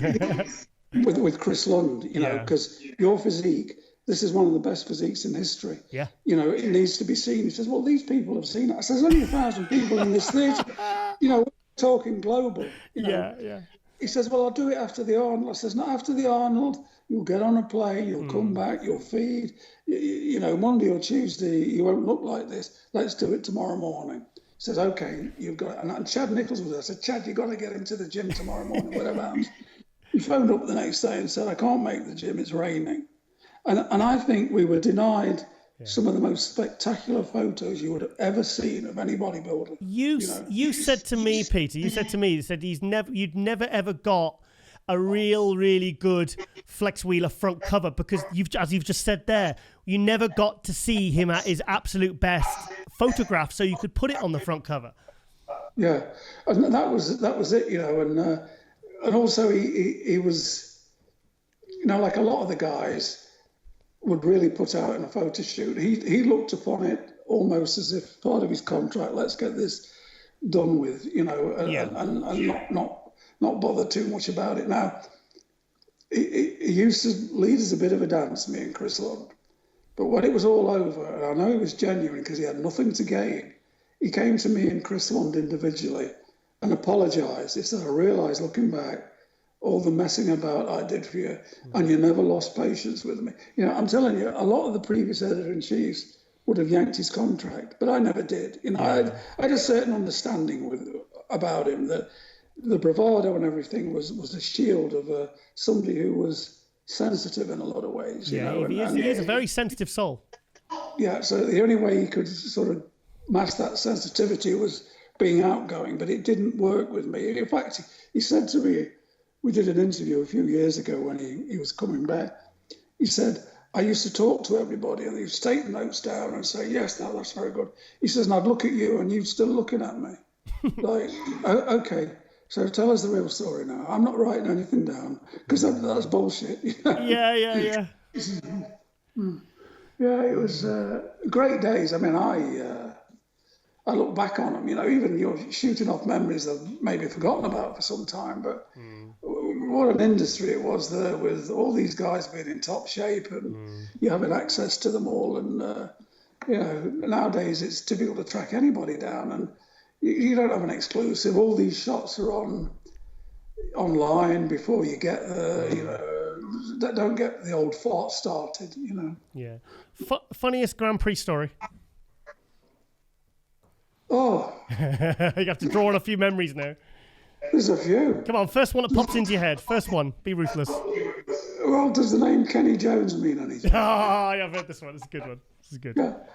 So Kenny won the bantamweight. He was only the size of Thruppence Halfpenny. And he won the 96 bantamweights. Yeah. And then he came along on the Grand Prix tour in 98. Nobody knows he was going to be there. He wasn't booked or contracted. He got to the hotel in he just showed up? Yeah. And they allowed him to enter, but he didn't have a room. So Kevin Levrone, everything comes back to Kevin Levrone. Yeah. Says, you could sleep in my room. We've got 2 beds, no problem. Yeah. 2 o'clock in the morning, we all hear Kevin walking down the corridor. Jesus Christ, that little guy fights like a fat ass cow. And he had to go and get another room, to leave Kenny on his own. The next day we were in Finland, and Kenny thought, I'll get my own back on him. He talked him into posing to Nessun Dorma, Luciano Pavarotti. It's a big song, it needs big muscles, you need to be outgoing and really go for it and show him everything you've got. Kenny's like 140 pounds. Yeah. So Kevin's watching in the wings waiting for this disaster to happen. Yeah. And he poses like you've never seen. Like the audience goes nuts. Oh, really? He gets a standing ovation. Kenny Jones got a standing ovation. Yeah, for this reason. Kevin Levrone and Chris Cormier went on, and they carried him off on the shoulders, like 3 standing ovations, So it didn't work at all. I actually thought you were going to tell the bicycle story with Kenny Jones. When did he do that? Was that in the airport? I think that might have been a Kevin Horton story when he photographed him when he jumped in the water and then he picked the bicycle up above his head and. Yeah, that was after that show, the Finnish show. Oh, okay. I mean, Finland in October is not a warm place. He jumps in the hotel fountain because he was in the polar bears. These people that jump into the on New Year's Day into the frozen Hudson. He was one of them. Nearly drowned one year. But he jumped in there and held the bike up. And we once did a story on Kenny, The Big Picture, where we asked people your favourite movie, your favourite this, that, and the other. His favourite movie was Titanic. He says, although I think it was based on the Poseidon Adventure. I think they based it on the Poseidon Adventure. What? Yeah. Poseidon Adventure. Yeah. Oh my God. Yeah, the tours were very frenetic. In those days, they were a bit more. They were more organised because it used to be the same bunch of guys basically going around Europe. Yeah. Now it shows all over the place where guys are picking them. You know, I'll do San Marino, but I'm not doing that. You know, whatever. But it was more of a. We travelled as a team, and that's why I think I bonded with a lot of these guys. We became friends because you were travelling around. The itinerary was rubbish because they were always looking for, you know, cheap flights. So instead of flying from Madrid to London, you'd go from Madrid to Munich and then to Zurich and then to London. So it was all day getting there. Yeah. And then, you know, a few hours later on stage, I mean, it nearly killed me. So how those guys competed, but we bonded with like a siege mentality. You know, we're all in this together. Yeah. So it was great days. You know, and you know, I always remember the English Grand Prix. I think it was '94. Yeah, because no, I think it was '96. Dorian did 3 Grand Prix in '94 and '96. Yeah. And in '96. It was at the English concert hall, sitting in the front there. Paul Dillette got a call out, you know, with guys who were going to finish 7th, 8th, and 9th. Dorian was standing in line. He walked back to Dorian and he said, and we all heard this, Dorian, why do I get call outs like that? And Dorian said, because you're a lazy bastard. Fantastic. Oh, Paul Dillette. Like the first 5 rows heard it, you know. And lazy Paul was bastard. looking at him like, what do you mean? You know. But I mean, it was correct. And the funny thing is about Paul. Yeah, he was awesome. Of all the bodybuilders at that time, if you'd have told me who would make a living and settle into business, and he'd be the last one.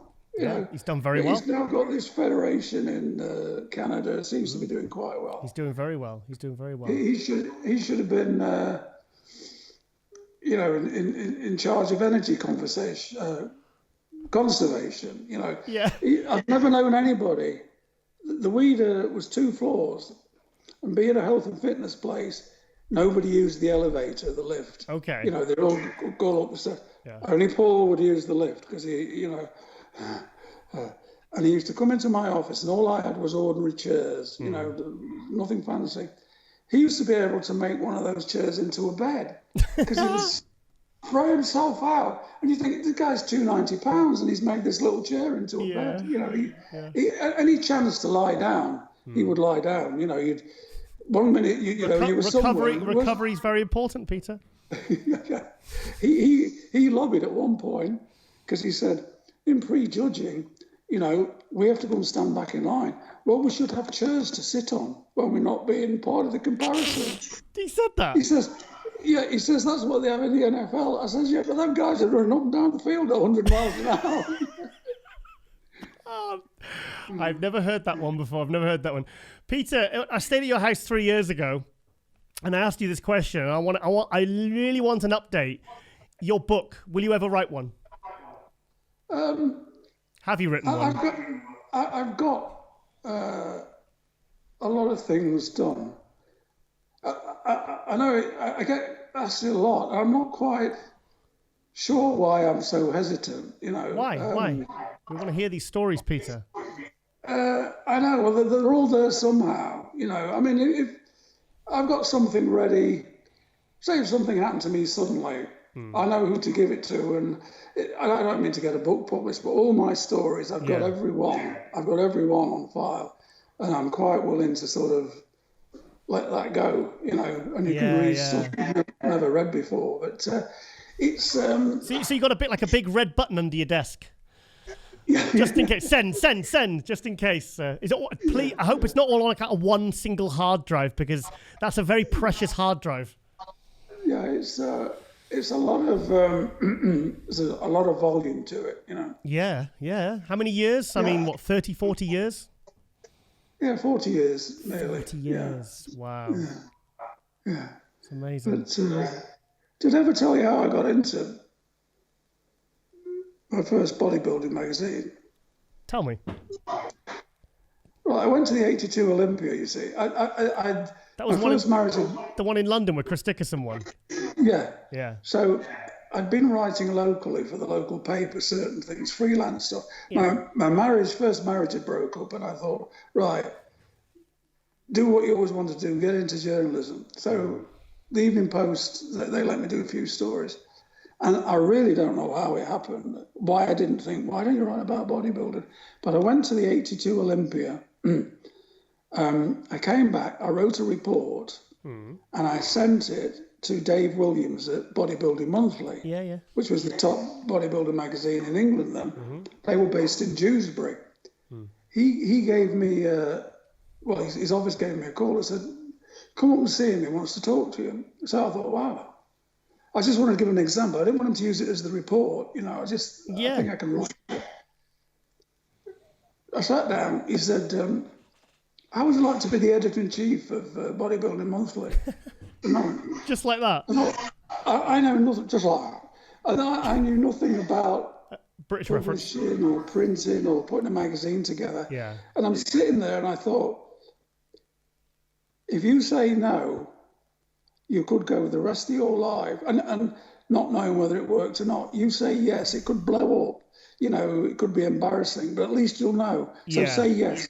And so I hit the ground running, and you know, from there came Muscle and Co. and eventually Pumping Press. Correct. So it was just you know, it came as a shock, you know, to suddenly go from just sending an article in to be saying, wow, editor-in-chief, you know. So there's me knocking around for 25 years, and it's like taking me 25 years to get to this point, and you did one article, bang, straight in. Yeah, but those days were more primitive. It wasn't as professional. You know. The competition wasn't as severe. Okay. Now, one thing you've been asked many times, and I've brought it up many times. We talk about the Pumping Press because that was significant for me, because I can say in 1990, 30 years of buying bodybuilding magazines, it's the only one where I've read every single word from the front page to the final page. Would you ever do a reprint or like a download or a because honestly it's been mentioned so many times over the years, especially when you came back to MD a few years ago, and you know it's part of your history, and a lot of people keep saying, you know, because I've probably still got some copies somewhere in my house in Wales, and I just think even just have as a download just for people to look at. Would you do that? Would you consider that? Well, I would do. I don't sort of have the expertise to take the magazine and to load it up, you know. But give it to someone. Give it to someone. Yeah, please. But I wonder whether, you know, if you're from that generation, you'll know what we're talking about. But would the modern generation get it? Would they know half the people you're talking about? You educate them. That's how you educate them, Peter. Well, you know, we're sort of at the point where the attention span, not just the bodybuilding reader, but the reader in general, is all, you know, they want something off the internet, 400 or 500 words. I mean, I went to the 1990 Olympia that was drug tested. Now, whilst the 88 was the one that I enjoyed the most, and, you know, remember for all different, the 1990 was the best journalistic experience because of the drug testing. Okay. And I really got my teeth into it, got behind the scenes, found out what was happening. And most contest reports will max out at 3,000, 3,500 words. I was with Health and Strength then, with Alex McKenna. Was that Malcolm Wyatt? Malcolm Wyatt? No, he wasn't part of it then. He took over afterwards. Right, Alex sold it to Malcolm, I believe. Health and Strength, I did a 10,000 word because it covered everything. That's not a report, that's a thesis. Yeah, and I used to get people calling up. Gary Shelmadine, I always remember. Yeah. Saying, thanks, you've just ruined my workout. I got the magazine. I thought I'll just read the first couple of paragraphs. And then I had to read the whole lot. And by the time I'd finished, all my get up and go had gone. You know, I didn't want to say anything. But that was, I mean, Alex, I tried to talk him into doing the tabloid, but he wasn't convinced. But then Health and Strength went bust. The distributor went bust. It wasn't Alex's fault. But he owed me some money, a lot of money. And he caught the train to Nottingham. And on the railway station, he came up to me and told me what had happened. He said, I can't pay you. If you want to punch me in the mouth now, please do. And I said, no, let's go and have a drink. So I went and got pissed. You know, that was... Great. Well, I've got pissed with Alex many times. Many times. Yeah. When I used to work down there at the Health and Strength offices, he used to have the top floor. And he used to do other magazines, gay magazines. You know? Yeah, Gay Times, wasn't it? And that top floor was like 40 people. They were all gay and they're all guys. There was no lesbians. How'd you put it? Got to be PC. Now, one guy, I was in pretty good shape in them days. Yeah. And this one guy used to come up to me and say, if I was doing lunch, you know, you're stopping overnight, maybe we can meet up later on, you know. And he was all over me. Every time I used to come in, I used to fight him off and all the rest of it. And then this time, Charlie Claremont came in. Oh, Charlie. Awesome. And he's all over Charlie. Oh, my God. Hey, Mr. Just a minute. What happened to me? I thought I was the man. Yeah. I remember Peter, I actually had a 45-minute phone call from Charles Claremont, about 3 or 4 weeks ago. He just rang me up to have a little chat because I want him to come on the show, and we ended up having a really lovely conversation. He's in a really good place now. He seems very happy and very and I really can't wait to get him on the show. I can't wait to because he was. Do you think he was one of the? I mean, remember when? It's a shame almost that he was kind of coming in when Dorian was because I mean, as the #1 British bodybuilder, he's still one of the classics. He beat Kevin Levrone, Flex Wheeler on that '93 Grand Prix tour. I mean, wasn't he one of the most beautiful physiques you've ever seen? Yeah, I still think he was. He was better when he was, you know, winning the NABBA Universe. I mean, He was great, you know, especially that tour you talked about where he beat them all. Yeah. But I mean, maybe that's what a physique should look like. You know, if you talk about a classic physique, and he was like 240, 250, everything in proportion. He was perfect. Yeah. But the great thing about Charlie was his demeanour. You know, I always. All right, Giles. All right, it's Charlie here. He finished, you know, in the top 10, but he should have been higher in places, but he never bitched, you know. So you do the after contest interview, and he always used to say, well, it is what it is, Peter. And nobody died, did they? You know. That's exactly how he is now. As long as nobody died, it was all right. Yeah. Wow. We've had some great British bodybuilders. And another, sorry, you were going to say? I was going to say, it was funny that the English guys that were around at the time, I always remember Wayne DeMilly say, you English guys, you've all got the same slow burn personality, you know, Dorian, Charlie,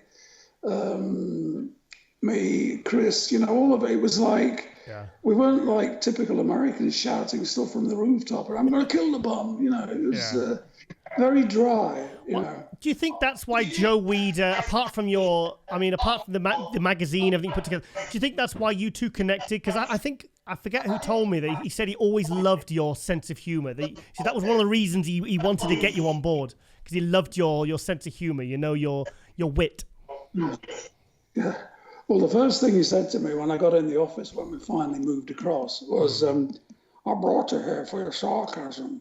You know, sarcasm. And I was like, well, it's good to feel wanted, Joe. You know, but it was. See, the thing about Joe was, him and Ben were born in Montreal, which is French-Canadian for the most part. Yeah. But they went to a British school.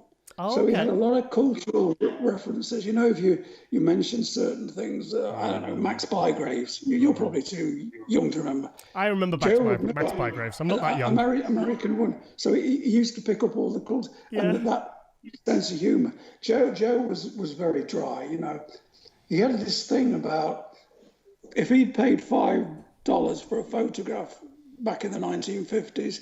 He owned it for life. He could use it as many times as he wanted. He didn't care anything about copyrights, you know. Yeah. And I've had this ability, you know, to look at a shot. I don't have to turn it over to see who took it. I'll say, well, that's Chris Lunn, that's Russ Warner, that's Artie Zeller, that's whoever it is, you know. Yeah. And we were once looking for a shot in the photo library. Joe's behind me. And I'm flicking through, it's photos of Arnold, actually. I was looking for a certain pose. And I got to this shot, and I thought, I don't know this photographer. And I says, whose shot's that? And I picked it up, and this voice from behind said, Joe Weider. You know, it was Joe Weider's picture? No, he owned it. You know, it was okay. Yeah. It was like, whose picture is this? Like, Joe Weider's. Don't you forget it, you know. Yeah. Oh, wow. Wow, those were great days. Now, another thing that you and I have in common that I maybe shouldn't draw attention to... We're not going to mention the court case, sure. is the fact that I don't think you and I really saw the potential of how great Flex Lewis would become. Because I remember as a junior, I remember everyone raving about him, and I was like, he's a big pair of legs, the upper body. And I remember speaking to Neil Hill, and Neil said, no, you need to get to know him, get to know his mindset. And tell us about, because you kind of have a similar sort of story, don't you? Yeah, well, the first time I met him was something like 2005, and Jeff Collins, photographer, come across with him. And we walked up Venice Boardwalk to Santa Monica, you know, and it was, I was talking to him on his own. Yeah. And, you know, the legs were out of this world. I had my doubts whether he could ever bring that upper body to that level. Yeah. You know, in fact, Me I had too. more than doubts. Me too. But I tried to talk him out. He was dead set on coming across. And I was more concerned because Venice in those days was the Wild West. There were all sorts of things going on. Yeah. And I didn't want this 21-year-old kid coming across there. It's swallowed up a lot of people over the years and spat them out, isn't it? So I tried to talk him out of it, you know, on the basis that why don't you go home and make those improvements in Wales, thinking it's going to be a hard job. So he always tells the story that I tried to, you know, I didn't rate him. It wasn't so much that. It was, yes, I thought he'll still do very well, but the upper body will never look like, I mean, today he's maybe just about the most complete guy walking along. You never in those days think you'd be raving about his back double biceps, would you? You know? No, yeah. I thought he was like a men's physique upper body. Well, even though he didn't have men's physique back then. And I think his clavicles were narrow, his legs were like way over, his legs were just ridiculously big. And I just thought, I've never seen a bodybuilder that can actually balance out his physique out enough to be a threat, you know. But then obviously the 202 came along, and it kind of fell in his lap, didn't it? Yeah, and you've got to. When it was the 202 class, he got fifth one year. Yeah. But he was only 188 pounds, and he said, "I'm going to take him and Neil said, I'm going to take the next year off and come back, get close to that 202." Yeah. And I thought, I've heard this so many times before. A guy's going to take a year off. He's going to build new muscle. Yeah. He comes back. It looks no different. Yeah. He came back. Boom. Suddenly, he's got a back. He's got a chest. You know, and he should have won that year against Kevin English. You know, certainly, he should have won that last 202. If you think about it, 2011, 8 or 9 Olympia titles now. If he'd have got that one, you know. Are you proud of him with what he's achieved? Oh yeah, I mean, he calls me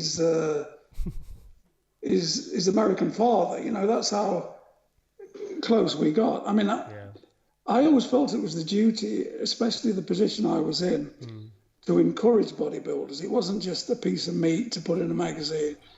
I used to help them out in a lot of ways, personal matters, you know, because I felt, you know, at a certain mature age, I've got certain insights to give to them. It didn't always work out, but I tended to look after them a little bit. Yeah. And the time, I remember me and Robin were discussing, we had a sort of the budget, we had something spare, and I said, he wasn't even a professional then, he hadn't won the British overall.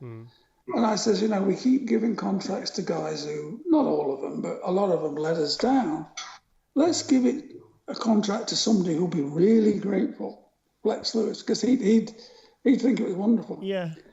So I called him, and he was in Rolf's, the supermarket, And I said, we're going to give you, stop taking a piss. Stop taking a piss. Yeah, fantastic. Yeah.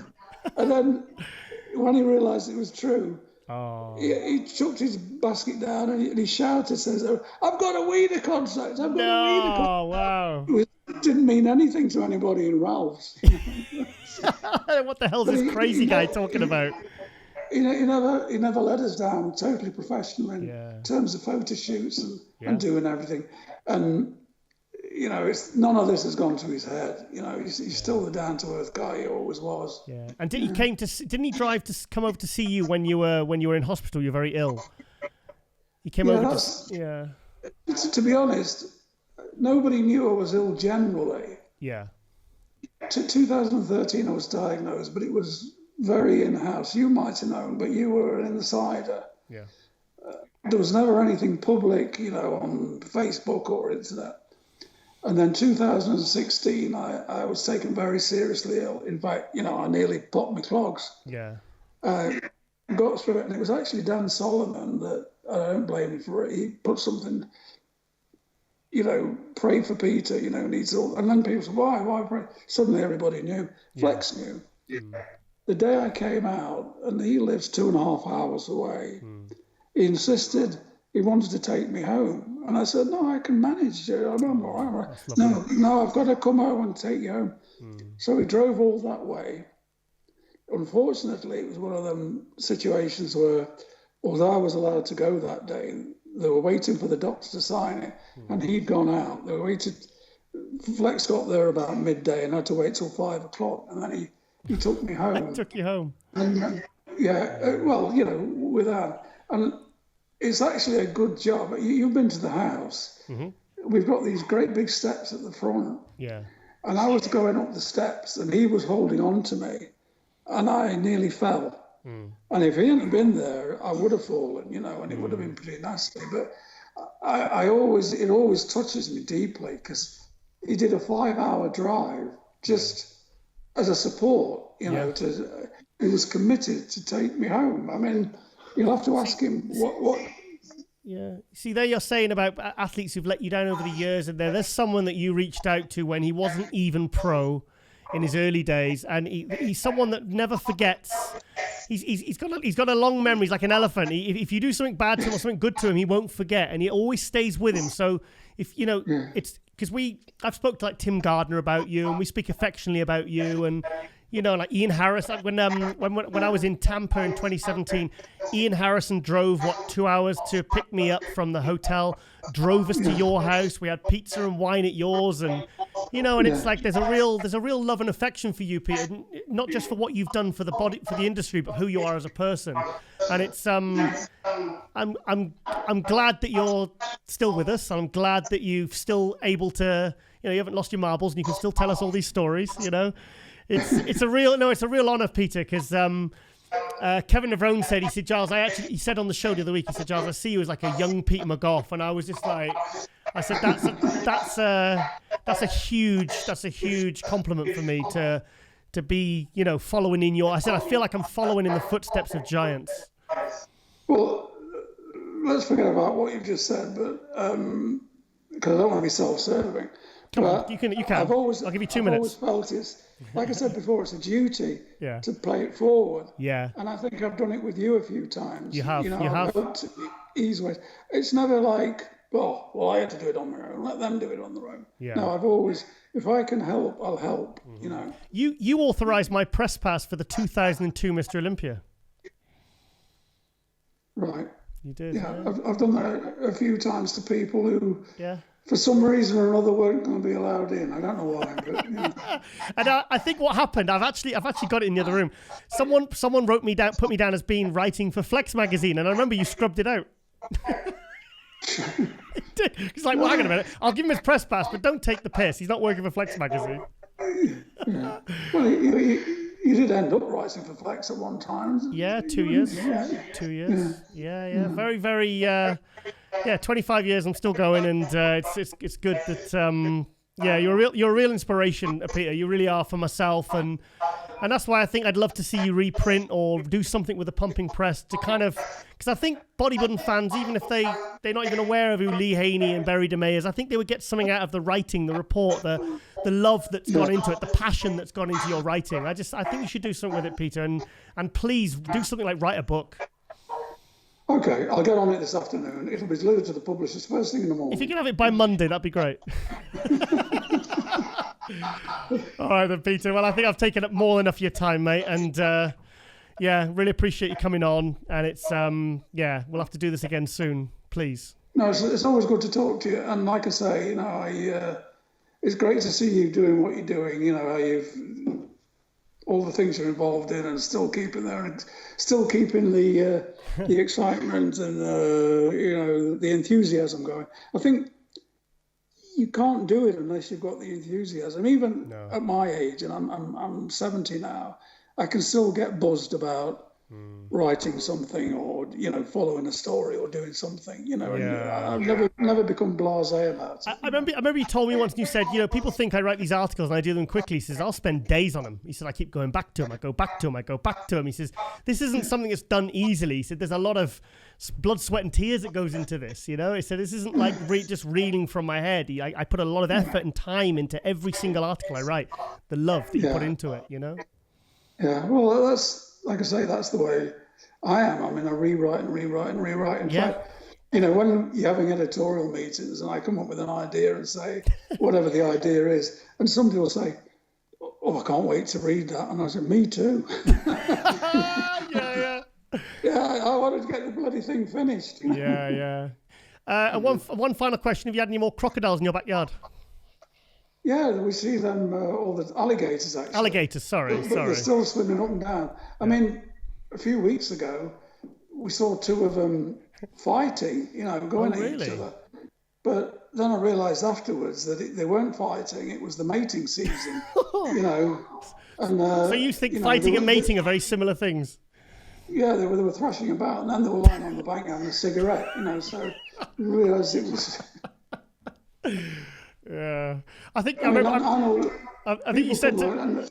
Sorry, people come in and they'll say, "Oh, is that an alligator?" I said, "I don't see an alligator. I see 14 pairs of shoes in a suitcase." Oh, yeah. I think you said if they're over 14 feet long, you have to report them, and they get killed, don't they? They have to get taken away because they get too big. Yeah, they if they're a certain length, they seem to be taken. We never report them. Oh, yeah. Sometimes they go on the bank, and you have to warn people that walking past, stay out the way. Yeah. But anyway, being in publishing for so long, I'm used to dealing with scaly, horrible creatures who spit you up and spit you out at a moment's notice. I've been there. I can deal with them. All right then, Peter. Well, I think we'll leave it there, mate. Thank you so much for the time. And are you going to be at the Olympia this year in December? Please. I'm going to try and do it. Yeah, the travel is the problem. Yeah. Because I've not got this gammy knee. It's not the cancer that stops me. It's the I use a walker at the moment, so it's a bit tricky, to get around. So it's safe to say you won't be doing the London Marathon this year, then, or is it that's still on the fence? No, that's unless they have a walker division, they probably do. Yeah. All right, then, Pete. Well, please give my love to Anne, and hope to see you in Las Vegas in December, mate. Okay. Well, thanks to both of you. Thanks for the technical assistance, and all the best. Take care. Thank you, Peter. Bye-bye.